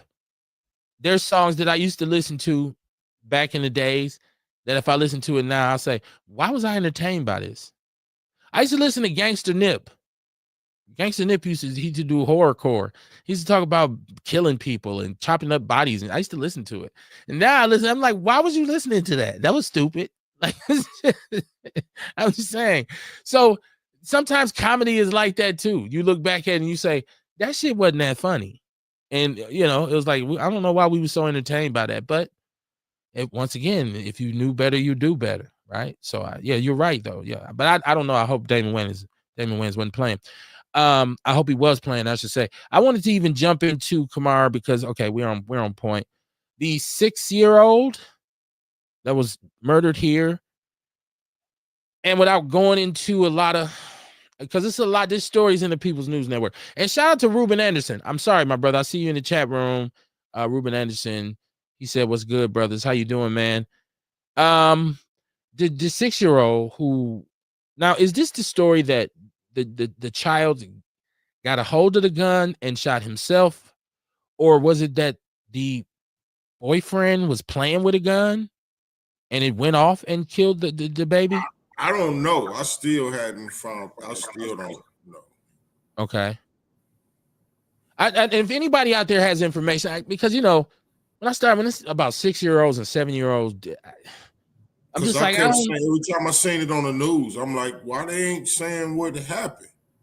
But there's a write-up that I seen that I was trying to follow, and it was about, I guess at one point the baby's father, or I don't know if he was the child's father, but he was the mother's boyfriend.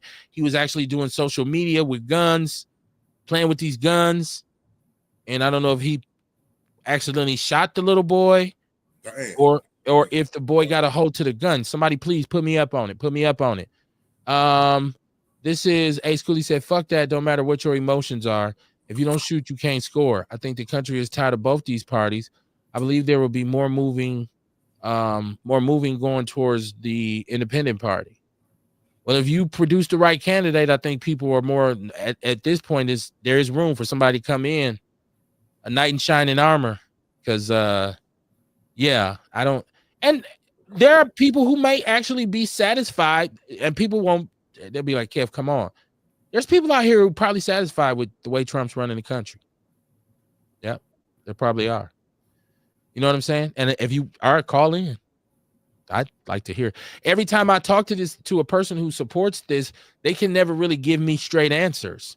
They either dance around the question or they say things that they assume you don't understand until you say, no, I know all about that. That's actually inaccurate. And it's like, oh, shit, I didn't know. So if you are out there and you say, nah, Kev, y'all got it all wrong. Trump, what he's doing is a necessary evil. Because even Ernest just said, if you want to kill you want to say the sheep, you got to kill the wolf. So is it that it's everybody else on this planet besides us? America is right. We still stand for everything that's right. And everybody else got to be checked. I feel like that's how Trump has declared like the United States versus everybody without asking the people. Because the people like, hey, wait a minute, hold on, what you doing? But also, you know what I mean? It's like the world understand it ain't the people of the country. It's this motherfucker. You know what I'm saying? And I was talking to Mr. Courtney, man, and he was like, hey, man, you know, I wouldn't be surprised if one of these countries try to take him out. And I thought, I'm like, you know, that's a possibility, like, because don't nobody like him. Well, Trump, I mean, I think the only argument towards that, Kamar, is the fact that, like I said, the people voted him in. Our country did elect him. We keep saying it's not us, but we voted him in. Our country. I'm talking about other countries are saying it ain't us that they're mad at. Yeah, but they still gonna do what they got to do. We ain't mad at y'all, but shit. Right, exactly. That's what I'm saying. It's like they like it's him. Like, But we voted him in, though. So ultimately, we can't throw our hands up. That's what you call it, throwing the rock high in your hand. Well, no, I ain't saying nobody doing that. I was just saying it from that I'm perspective. saying American people are. Like, we keep saying, like, well, hold on, we don't like this. We don't like him. He's wrong. He's doing all this crazy shit. It ain't us, it's him. But we voted him into office. That is how we choose our leaders. You know what I'm saying? TR, the number is actually on the screen. If you can't see it, it's 262-202-5131. 262-202-5131. He walked in the chat. He said 80 million people didn't vote. Hey, okay. Okay. But if you didn't vote, what did we just say that means? You didn't shoot your shot. I'm gonna sit it out. Don't get mad now. Don't get mad now. I mean, I'm just saying, like, I'm just saying we have to look at things from a realistic perspective. Tiarsha said two suspects charged in the death. Yeah, Tiarsha, I know it was that they had come out and said that the mom and the dad was, or is this the dad? I don't know. If somebody has information on this, please call in 262-202-5131. I just didn't dig into it, y'all. I didn't dig into it, and I probably should have, but I don't, it's what you take in sometimes. It's taking in negativity after negative after negative after negative. It just becomes negativity is what I meant to say. I do listen. Somebody that offers withstanding, please call in if you know 262-202-5131 if you have more facts about the 6-year-old. Rest in peace to that baby, man. Rest in peace to that baby. I wanted to talk about this, and there's a lot. So I always ask for transparency in the city, and I always ask for someone who's in the know to tell me what's really going on. And so I always try to pay attention to what's going on in terms of social services. And I see that this Coalition to Advance Public Safety, this is supposedly an organization of 4 different social services groups, I believe, if I got my facts right. No, it's a nonprofit group. Okay. And so they've procured some funding, and they want to donate $500,000 to 4 different groups across the city to prevent gun violence. Those groups being the Milwaukee Christian Center, the Yasha Project, the United Garden Homes, West Care, and Community Task Force, which I believe is led by Vaughn Mays. Shout out to Vaughn Mays. He juked them peoples. Right. $500,000 is a lot of money. They have the money broken all the way down to how they want to allocate it. This story is in the Journal Sentinel. I didn't get a chance to share it yet. And I think it's good, but when we start to talk about what's going to be done with the money, and I know that a couple of the agencies said that it was going to basically save them because they will be able to expand and hire more staff and make them more effective. And, the bottom line for the budget is the budget. But I don't know if this is renewable. So if you get it once, 1 year is not enough to save you. And I don't know that the impact in terms of anti-violence, I don't want to knock anybody's effort, right? But you need more than a year. I guess that's what I'm saying, Kamar. Now, are these individual organizations going to be able to really budget this money to say, hey, man, we're going to make this last? Well, it's hard. They're going to split 500,000. They're not going to each get 500,000. Well, I feel like the objective is to be effective with what you get now, right? Okay. So I think if people see how effective you are now with what you get, they'll give you more. There may be more people willing to put in next year. You know what I'm saying?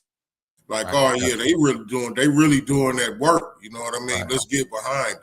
You know what I'm saying? I think it could be in effect like that. You know what I'm saying?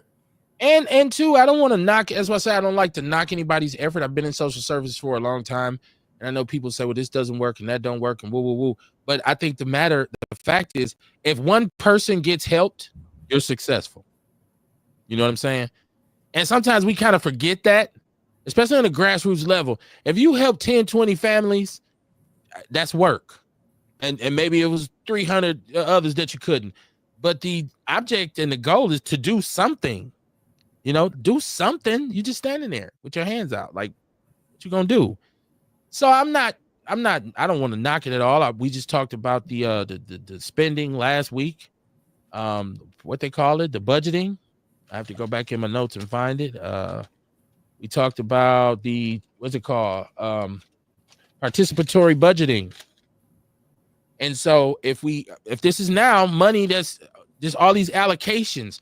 Now the concern now is that if this is federal money and how this be secured, because we know that the cabinet president, has put a chokehold on anything federal, and so it's kind of like people are saying, okay, let's hope we can get this done. And then I even seen where some people said, we need more than that, but I just think it's a step in the right direction. Once again, this is why it's so. See, we're giving 4 organizations $500,000 to split, but you had $200 million. Come on, I'm going back to it. You had $200 million. Imagine the significance of just a portion of that. What if you gave 4 organizations $4 million? It's taxpayer money. Right. It's tax revenue. That should be written in. That would bolster all efforts, because you know what? If each one of them had $1 million, I'd be like, I don't want to hear no excuses now, Kumar. Look, shit should be moving. You got $1 million. I don't want to see no more block parties with hot dogs. You got $1 million. Like, come on, man. Like, that's enough to you can set up a 3-4 year budget. $200,000 here, $300,000. It costs. I'm just saying. I like to see a continuation of this, and I want people to pay attention to these things so we can say this is what we want more of. We want more of this participatory budgeting. We want more of money being allocated to organizations that have boots on the ground, that are really out here doing the work, not just going to fundraisers and buying, donating to charities. And that's part of it too. But the people who really out here dealing with the people. Ewok said, it's my ego. He said, smart, dumb niggas don't ever get shit done. He said, they ain't concerned about none but their own feelings and not thinking about us at all. Who we talking about? Not thinking about us. Who's not thinking about us now? Because nobody ever does. But what do you think about this, Kamar? Like, I think that's something that's a step in the right direction in terms of what's going on in the city of Milwaukee with violence. Well, it's about the allocation of the money. Like I always say, like, it may be we don't know what they doing, if anything is in the right direction, because ain't nothing ever worked what they done. But I just say, like, with the money, they got to be smarter about allocating the money. They got to find different groups that's really putting work in, that really can show statistics, that can really show the work, how they helping the community. You know what I mean? And that's what I was meaning when I was saying about the money, what you were saying before. You know what I mean? About what they got. And like, if they use it right, you know what I'm saying, and can really show what they doing with the money right, more people will be willing. But I just think it'll help if they put the money in the right people's hands. Okay. And then too, there's a question of, what is violence prevention? What does it look like? Okay, well, you talk about mental health, because like you talk about what are the different factors that cause violence. So you want to put money in groups that's working with mental health. You know what I'm saying? You want to put money in groups that's bringing nutrition to the community. You know what I'm saying? That's really doing the work. Groups that's really in communities, talking to people, working with people, and it's documented. You know what I'm saying? You put put the money in groups like that and stuff that can help with violence. And so all of these groups that I named off, the Milwaukee Christian Center, the Asha Project, the United Garden Homes, West Care, and Community Task Force, they all have a certain kind of niche. Like, they all do something different. That's the thing, right? That's it. Yep, that's just like the different lanes we talk about in the revolution. There's different lanes in that too, in stopping violence. You know what I mean? Which are you more interested in? You know what I'm saying? That's the one you should be into. I just because okay, so $500,000 that seems like a lot of money, but to operate an agency is very expensive, and it's you have no idea until you get in office and you got to hire somebody, right? And then shit starts. Hey, I thought we had it. Yeah, we got $75, bro. Like it's, you know what I'm saying? That's why I said I'd prefer this be more money allocated for them because we just generated $200 million and basically fucked it off, pissed it in the wind. Yeah. Because it doesn't take that much. It shouldn't take that much. I ain't gonna say it doesn't. Shouldn't take that much for a pension fund. If it's the community money, it should be up to the community. At least a portion of it. Exactly. At least a portion of it. Come on. Exactly. Right? Like so. Yeah. Because it takes all of these things to work. Like you do need law enforcement. You talking about violence prevention. And I know brothers who do it don't like to say it, but you're going to have to work with law enforcement on some level. Because you can't arrest nobody. And ain't nobody finna deputize your ass and give you a gun. So you're going to have to, that was always like when brothers say, oh man, them niggas work with the police. Well, if that's what they're, like you have to choose. If you in that, come on, you can't say I ain't talking to no police. Man, look. Then they do a hard job too. Like I don't want to have to go arrest no motherfucker that got guns and shit. Like you know what I mean? Walking up to motherfuckers' cars all motherfucking night. Man, come on, man. Shit. I don't know what you walking into. There's some wolves out here. I ain't got time for that shit. And jumping out the car, chasing people, and flying down the street doing that. No. So that's needed. That's why a lot of like. Right-wing people think that black people support this defund the police. And I'm like, nah, we need police. Let's look at their training. Let's kind of rewrite. Can we get a code of ethics? Can we shift some responsibility to that will be on individuals so that they won't make such crazy decisions? Meaning, if you have to pay a fee for a certain type of insurance to have as a police officer, and you know your pension and your home and your car is on the line, if you kill someone and it's ruled unjustifiable in court, then it ain't gonna be on taxpayers. It's gonna be on you. You lose all your shit. That's gonna create a whole lot more personal accountability on their part to say, hold on, man. Hold on. Or pay that exuberant ass insurance that you can get to be a police officer.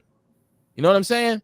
Mm-hmm. So I guess my point is, it ain't really about defunding. It's about reorganizing.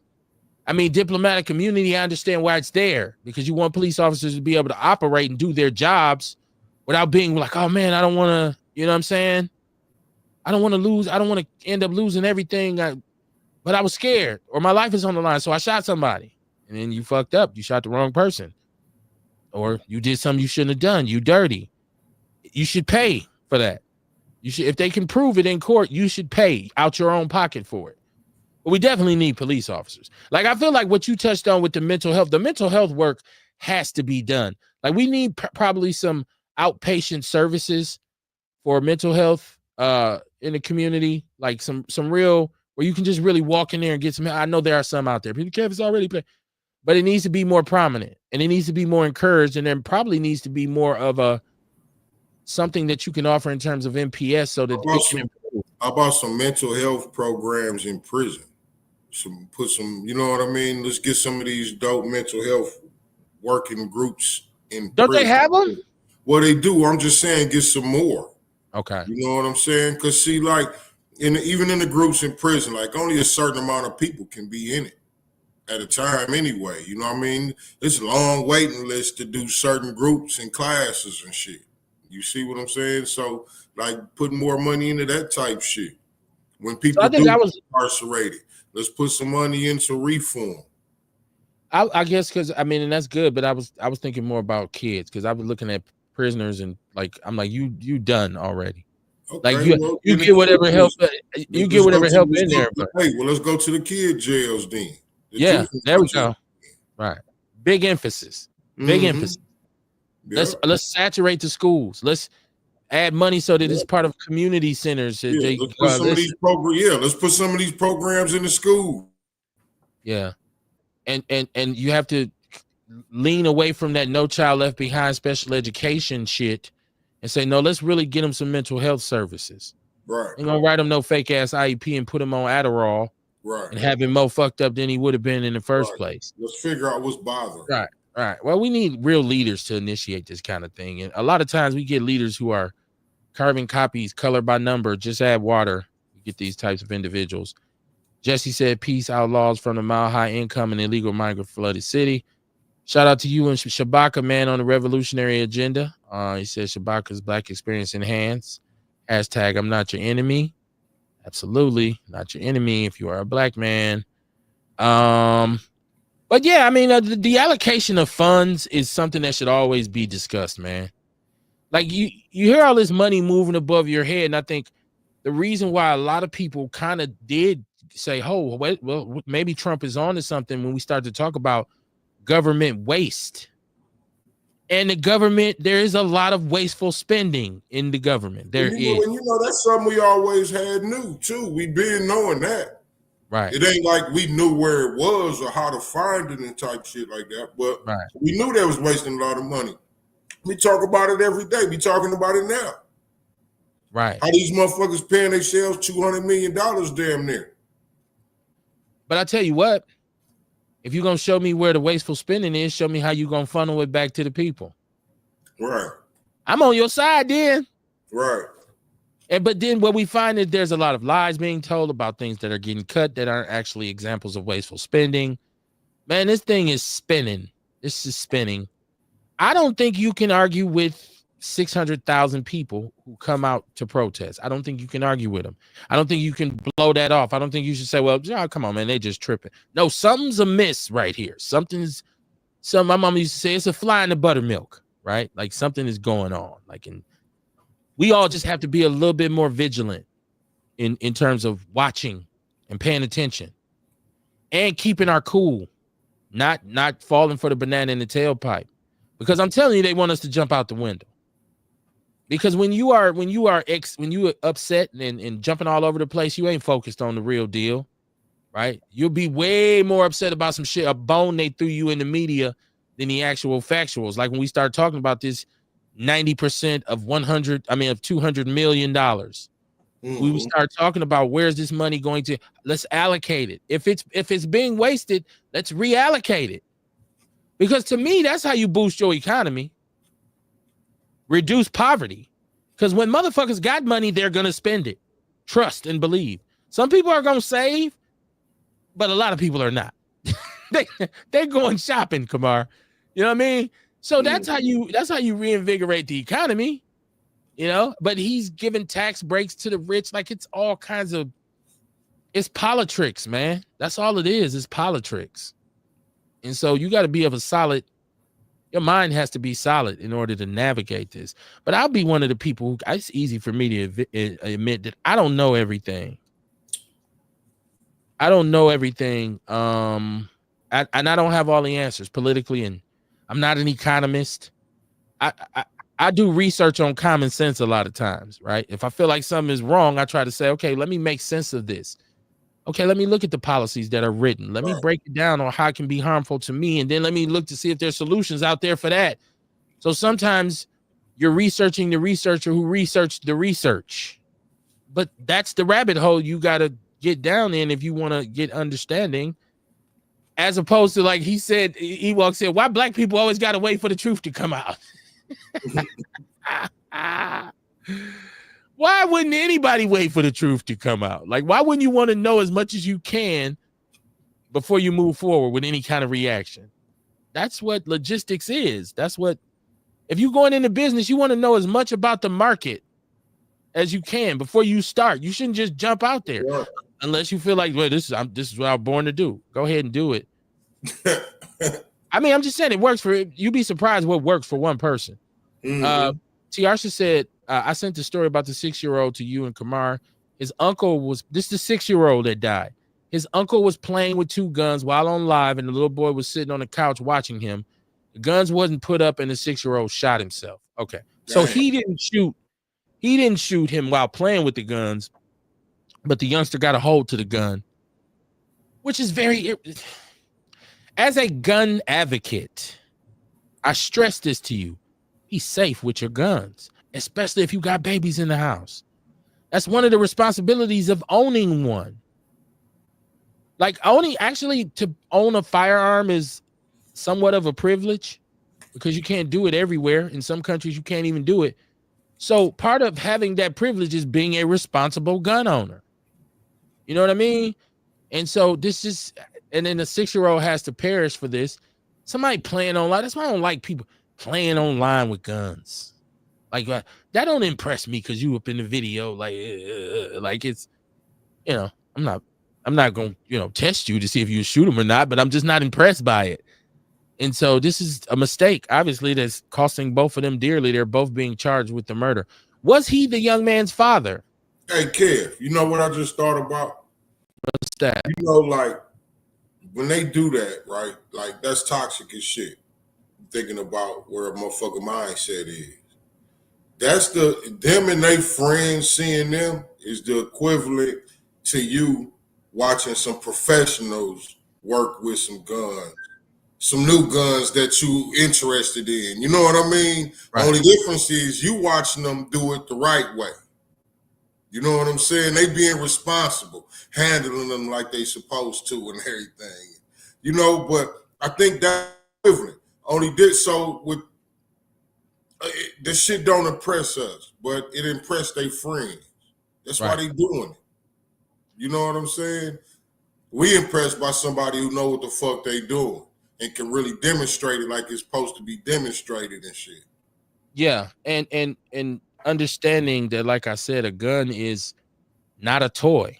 Right. It's not a toy. Ain't no kids around them playing and shit. No. Every safety precaution you can take with a gun, you should take it. Now, Tiarsha's sending me more information. She says the mother wasn't there, but she was charged with negligence because she was a straw buyer for her out-of-control felon brother. They had locks, but they were in packages that never was open. I did see what I was reading, and there was the brother. She said she bought the guns because her brother be getting into it with a lot of people. So now, was this her brother who shot the young man, or was this the child's father? I guess that's like the next tidbit of information. Was this the young brother who she had purchased the guns for? And straw buying is, we already know that's carrying heavy time. That's a football number. Oh yeah, she going down. Oh yes, football number. Yeah. So, bye. Right. You'll have a lot to think about. She just scored a couple touchdowns. Right. Yeah. You in the Pro Bowl. You are in the Pro Bowl. Yes, you are.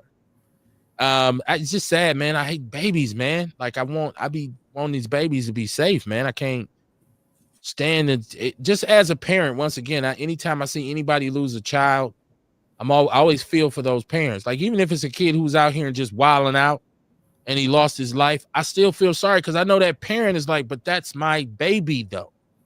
Y'all see him as this monster, but that's my little shorty. But that's why early on you got to get him some help. When you see that, you can't enable them. You can't, right. And then make them think that it's everybody else except them. Nah, baby, it's you. Right. It's you. You tripping. You tripping. Like what? Am I supposed to justify this? Like a lot of people, it goes back to that thing about saying be careful with your kids because we all want to have a close relationship with our children, and we want those children to come and talk to us and not be scared to talk to us and, talk about their problems and this kind of thing. But you got to be aware of not becoming this child's friend and losing the parent part of it, right? Like I'm tight with my son, but I'm his father. So I'm going to have to, even when he probably like, yo, I thought I was right. No, you wrong. That's wrong. You approaching that. You thinking about that wrong. You see what I'm saying? Nah, that ain't how it go. Right. So that's my job as his dad to do that. And it's hard. I get it. People, come on, man. I know my kid got some issues, but I feel like people be fucking with him. That's how people are. Like, I feel like people be messing with him. But it's just, I feel sorry. Anytime a young man, a young baby, man or woman, boy or girl, I should say, loses their life, it's always like me. I'm like, man, that's messed up. I wouldn't wish that on nobody because I wouldn't want to see my son in that, like, I don't never want to have to walk up and see him or my daughter in a coffin. Like, that's Jesus. So that's why I'm always like, man, them babies, man, at 6 years old, and it's because of some bullshit that y'all did, right? Because that's what it is. Now, if your brother is the type that's getting into it with everybody, and you got your baby there, the first thing you should say to your brothers, man, you can't come by here, man. You can't come by here with that bullshit, dog. I got my son in here, man. You know what I'm saying? Like, you can't just be like, okay, I'm gonna go get a gun, but we know she went and got the pistols for him, basically, so he wouldn't be out here naked if he had drama. It wasn't necessarily about, oh, I want to protect myself. There was 2 firearms that he had, and I want to say something else to people. There's cameras everywhere, y'all. They went out. They had footage of him coming out into the alley with one of the firearms, trying to hide it under a garbage cart. They went right and picked the gun up. Come on, man. Like, it's cameras everywhere. And you've been on live. You was on social media with you got to be smarter than that, man. Make the police work for their money. If you're going to be a criminal and shit, like, make them work. Don't be like, it's like, man, that was easy. You caught this motherfucker right away. You got caught 3 hours after you did it and shit. Like, it's like, come on, man. It's just horrible. It's just one of those things you hate to see. But yeah, man, I don't, for me, like I said, the gun, that's why we said we have a serious problem with gun violence in our community. So when I hear somebody say, hey, we have gun regulations already, we don't need any more because it's working. And my argument is it's not working. It ain't working for us. But in order to play this game, I know we got to put our own special interest groups up there. We got to get our own lobbyists. We got to, kind of vet our own candidates and put them in position so that when it's time to make a decision with our best interests at heart, we confident that we got the right people there to do so. I feel like we put a lot of the wrong people in position to represent us when they can give a fuck less about us. That's just the reality of it. That's how 90% of $200 million they came out our pockets goes to a pension plan. This is the craziest shit I've ever heard, Kamar. I've said it every show for the last 3 weeks. 90% of that $200 million, when they said, but it's pre-allocated, I said, what? Who the fuck agreed to that? First of all, 90% of anything is too much unless you made the shit. Like, if you get a record deal and you get 90%, right. This is like, okay, man, you got a good deal. But I play all the instruments. I engineer everything. I write. Like, only Prince should get 90%, right? Like, so 90% of anything is just lopsided. Nobody had the bright idea to say, hey, but let's make sure some of this money is going back to the community. Now, when they say fire and safety, my assumption is that it's going to the police and the fire department. I don't know if there's programs that they're going to run. Maybe they should have gave some to the health department. Come on, maybe some of that money should have went to mental health services like we just stated. Mm-hmm. None of y'all had any ideas? No, nobody. Did you at least even pinch the bitch? You're not fighting back at all. So, time for new leaders, man. Time for new leaders. Time for new leaders. This is sports is it's. I'm a football guy, so this is like the worst time of the year for me in sports. I watch a little NBA. The Bucks upset me a lot because they're up and they're inconsistent a little bit, but they got injuries. They're dealing with a lot of stuff. But I don't watch a whole lot of basketball. I don't know. Are you a basketball fan? Well, I'm a basketball fan, but I don't watch a lot of it. I don't have time to really watch a lot of it. Okay. Because I just see like the different clips and you see LeBron James confronting Stephen A. Smith and Stephen A. Like, I was finna whoop his ass. Like it's just funny. I don't really have a sports story. The women's basketball is more popular than it's ever been. And the sister, what's her name for South Carolina? She's been to so many national titles. And they went to play UConn and they got their ass twerked. Sister, what's her name? Is it Dawn Staley? See, this is how bad I am with it. If it was football, I know all the coaches. Right. Yeah. Sonya Thrower, she said, hi guys, it's sad about that kid. It's sad about all the kids that's getting killed up here. because he's not. Unfortunately, this has been an ongoing thing since this year started, where little ones are getting killed. That's y'all want to put money into violence prevention. Let's protect the babies first. Like, so it's only so much you're gonna be able to do with somebody who's really in the game already, Kamar. Prevention is the key word. So how do you prevent it? Then you focus on the young people, right? You catch them when they're young. That's prevention. I don't know what else would work. I don't know what else. What's your focus? So I don't know, man. Let's hope. Let's hope for the best, man. I try to be optimistic. I know Dion was like, man, fuck it, we done. There's nothing we can do. It's over. I'm like, nah, man, it ain't. It's still time. This is something else to close out tonight because we'll get a chance to get out here early because we'll be back Wednesday with Outlaw Radio. We did this. We talk about these culture vultures, and we talk about the wave of brothers who have been indicted and placed in the penitentiary for coming on these podcasts, Vlad and No Jumper and all these different podcasts, all these different platforms. And we see that No Jumper allegedly is broke. Like, he's basically, they're saying he is losing the ship. And I think No Jumper is probably the most egregious of all of them because he's been supporting the bullshit for a very long time. And I'm talking about straight the bottom rung of us culturally. You're going to go get the killers, the dope dealers, the pimps, the hoes, the porn stars. And you say, hey, y'all, here's the picture of Black America I'd like to show. Yeah, you can do it and you can get money, but you are what they say you are, which is then a culture vulture. You are eating off the dead bodies of the culture. That's what vultures do, Kamar. They eat dead things. That's what vultures do. I don't know if a lot of people know how vultures, they don't eat fresh fruit. Like, they're not the animal that say, hey, let's go eat some grass. No, there's a dead, decaying goat. Let's go eat this motherfucker, right? Hey, it ain't they fault the goat killed itself. Well, right. Well, you know, it might be a tragedy to the goat's family. To them, it's lunch. I don't know. You know, it's the example of the man running through the woods from the bear. Yeah, I get it. Hey, I just blame the niggas for breaking the street code.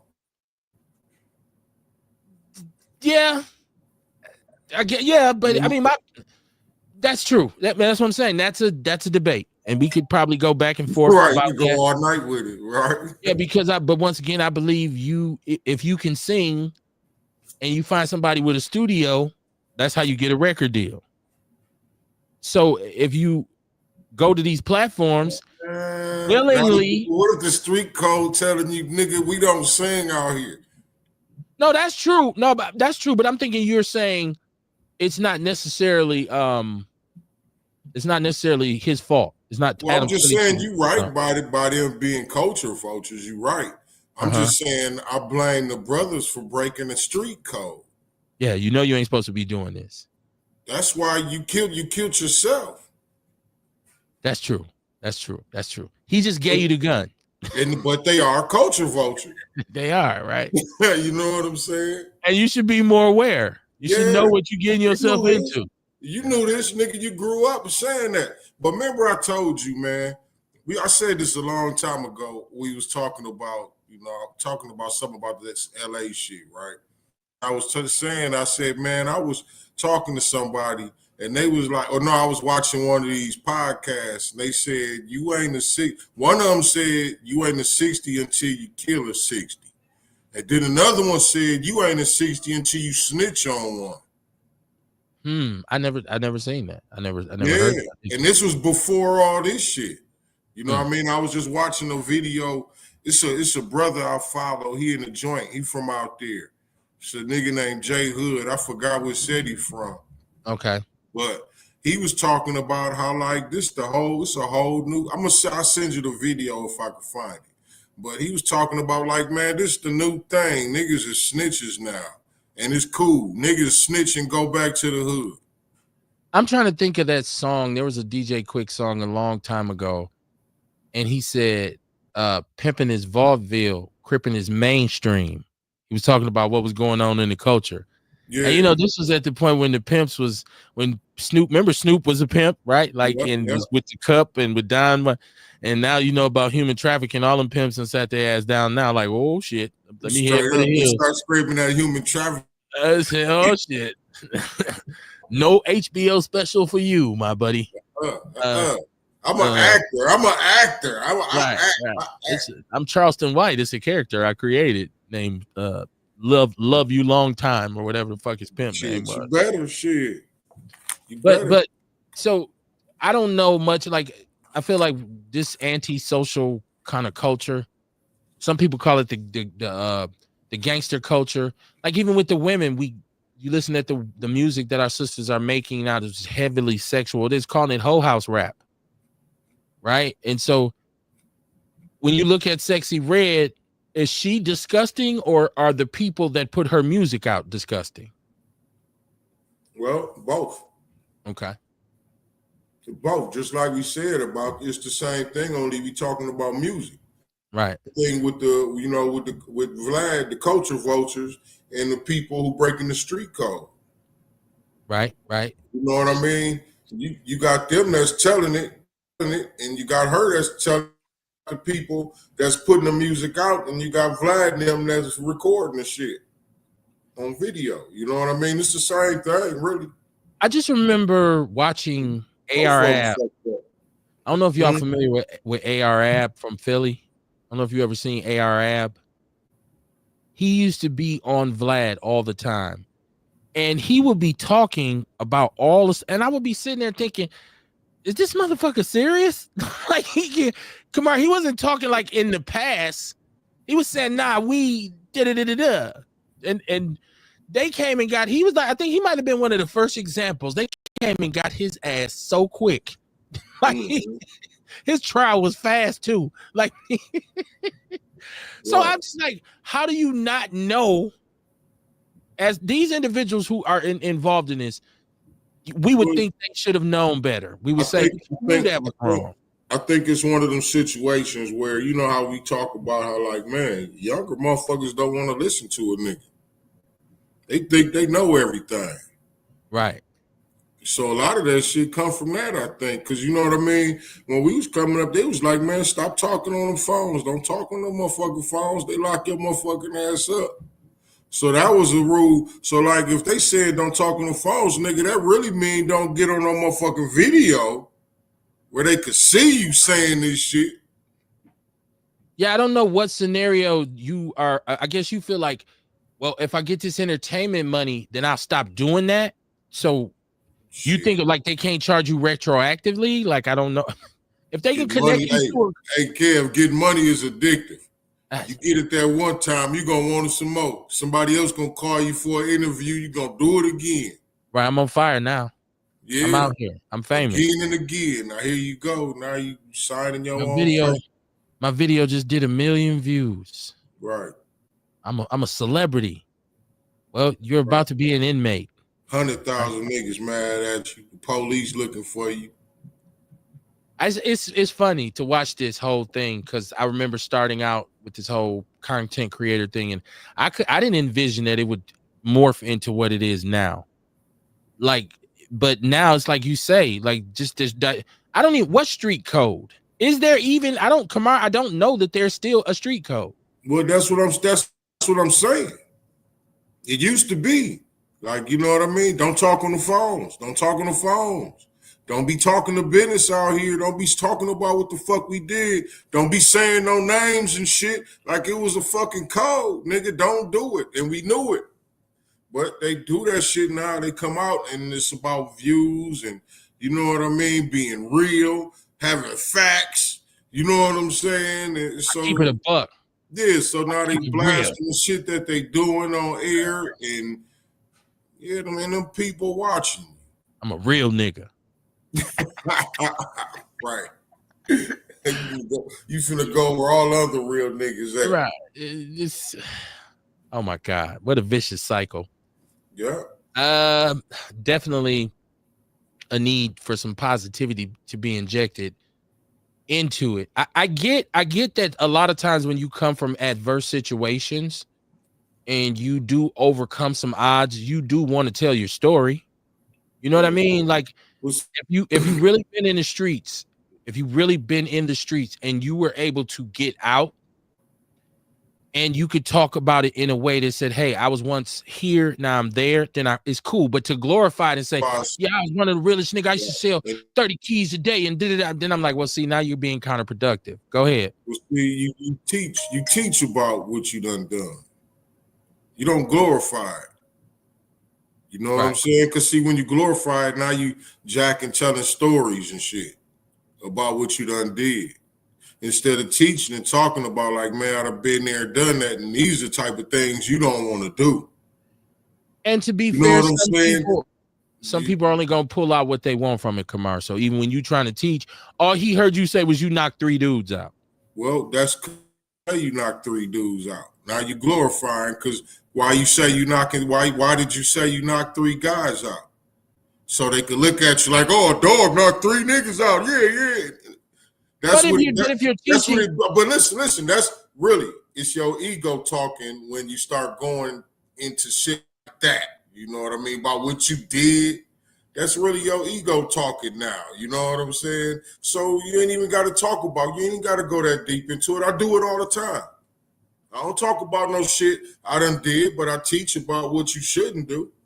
Well, I'm gonna say this. I think you're not always, if you're gonna talk about what you did, it's not always your ego, because sometimes you want to show and give examples of how lost you truly were. So if you are in a situation where you say, no, man, I was really lost, like I was really violent, like I was having fights with people, I was knocking dudes out, I was getting in all these kinds of conflicts, and then you can talk about the other side of that, not to glorify something. Nobody couldn't touch me. I was the man. It was like, and as a result of me doing that, it was 50 dudes looking for me with pistols. I couldn't even come outside after that. Like it was, I just feel like you have to, if you want to be straight, and there's a way to do it without that. But I'm just saying, if you're going to divulge information, first of all, make sure the statute of limitations is up. Second of all, make sure that you can't be connected to no crime that's actually being committed right now. It's just about the detail. You know what I mean? You don't got to do too much. I just, and some of it, if it falls, I can see why you're saying, if it kind of leaks over to that, it does become like, it can turn into that real easy. Yeah, if you ain't careful, you don't know what you're doing, and you lose kids when you start taking that I'm realer than y'all stance. Y'all ain't real. I was a killer. Y'all motherfuckers ain't. Kids start saying that's the glorification shit again.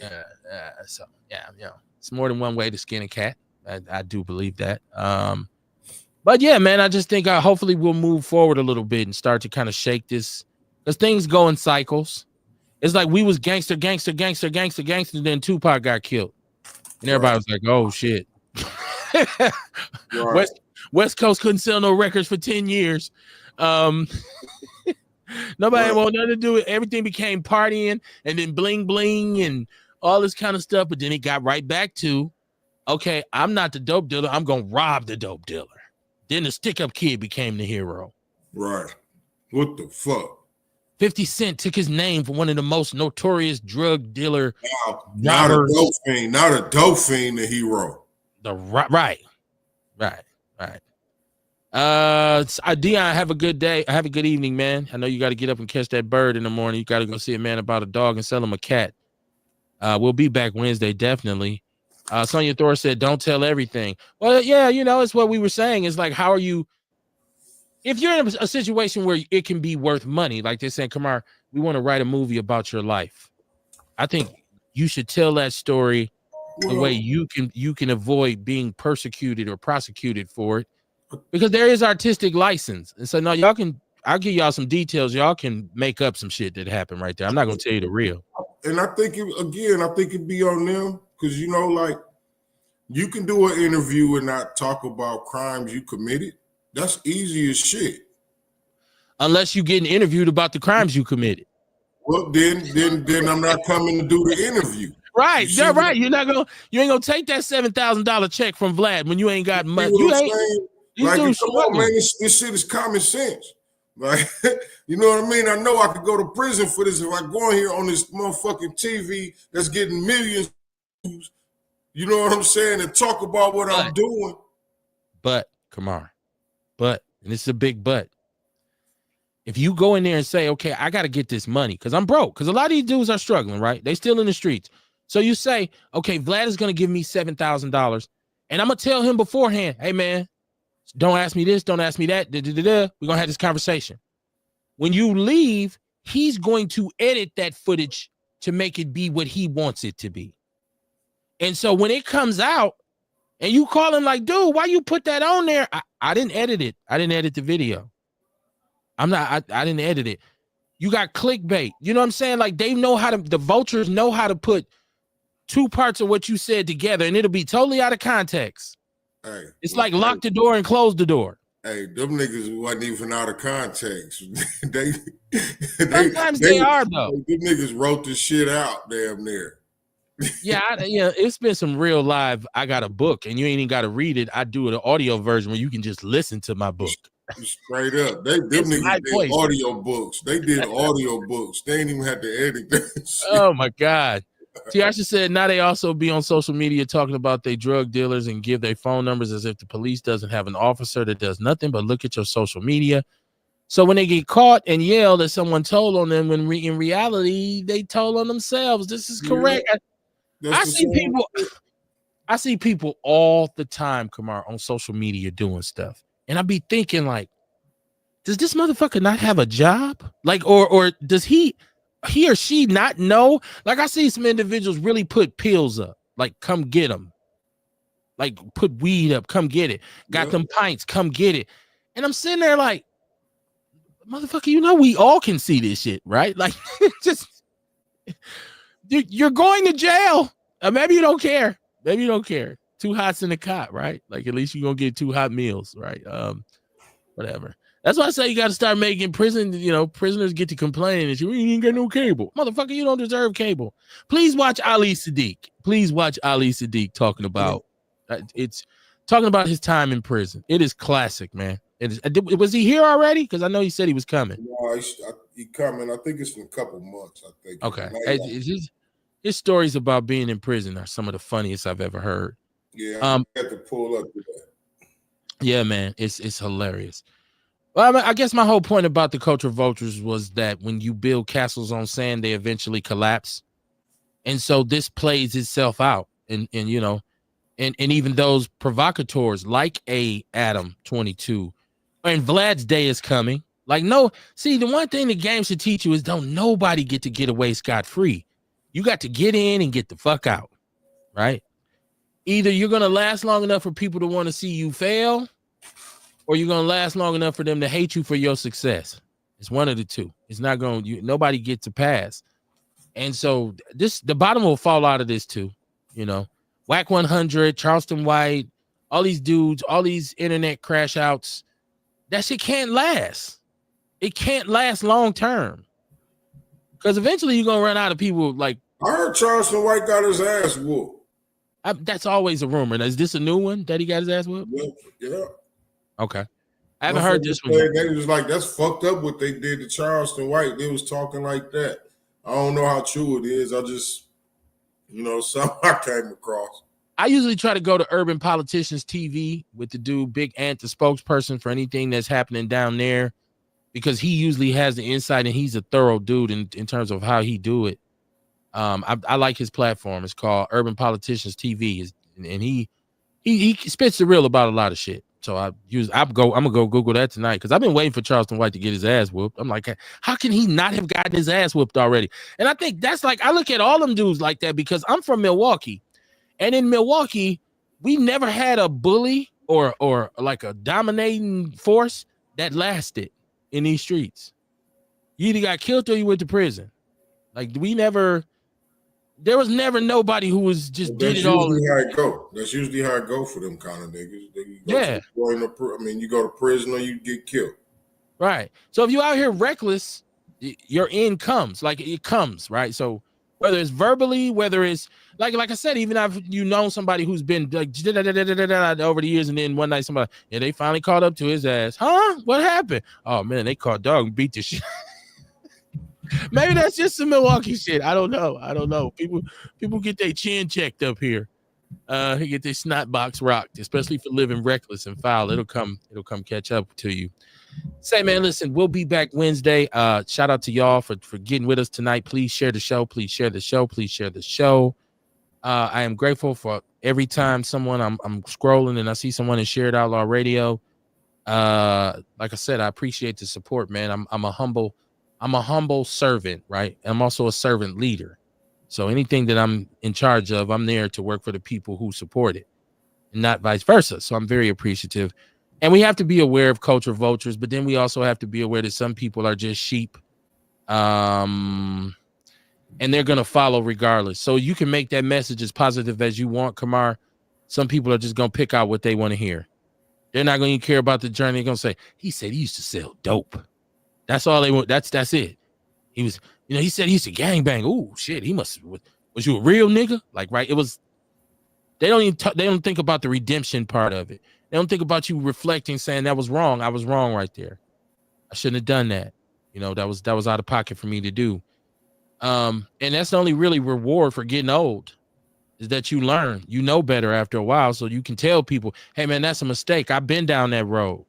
Like to have these dudes who was kingpins and had all the money and all the jury and all the cars and all the women, instead of glorifying it and being able to make money off a movie about their life, we need to really focus on the ones who come back and tell the story from a perspective of, even though it sounds good, it's not what you want because what came from it is fucked up. I had a 7-year run, nigga. I went and did 30 years.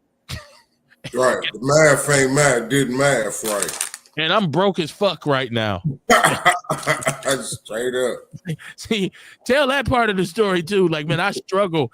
Like, I'm used to diamonds and Ferraris, man. I don't even have a car. Like, I'm, unless there's some brothers who came home and bubble back up, but their mentality had changed. They didn't come back home on the same shit. They came back like, I'm finna sit my ass down.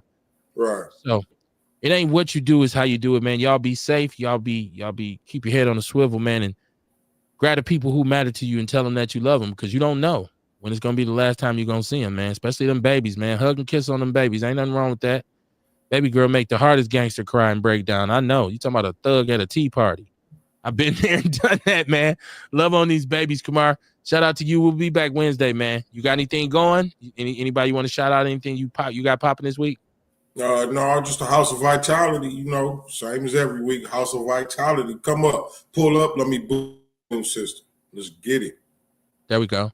Do some elderberry. I see y'all Wednesday, man. Peace and love. Peace.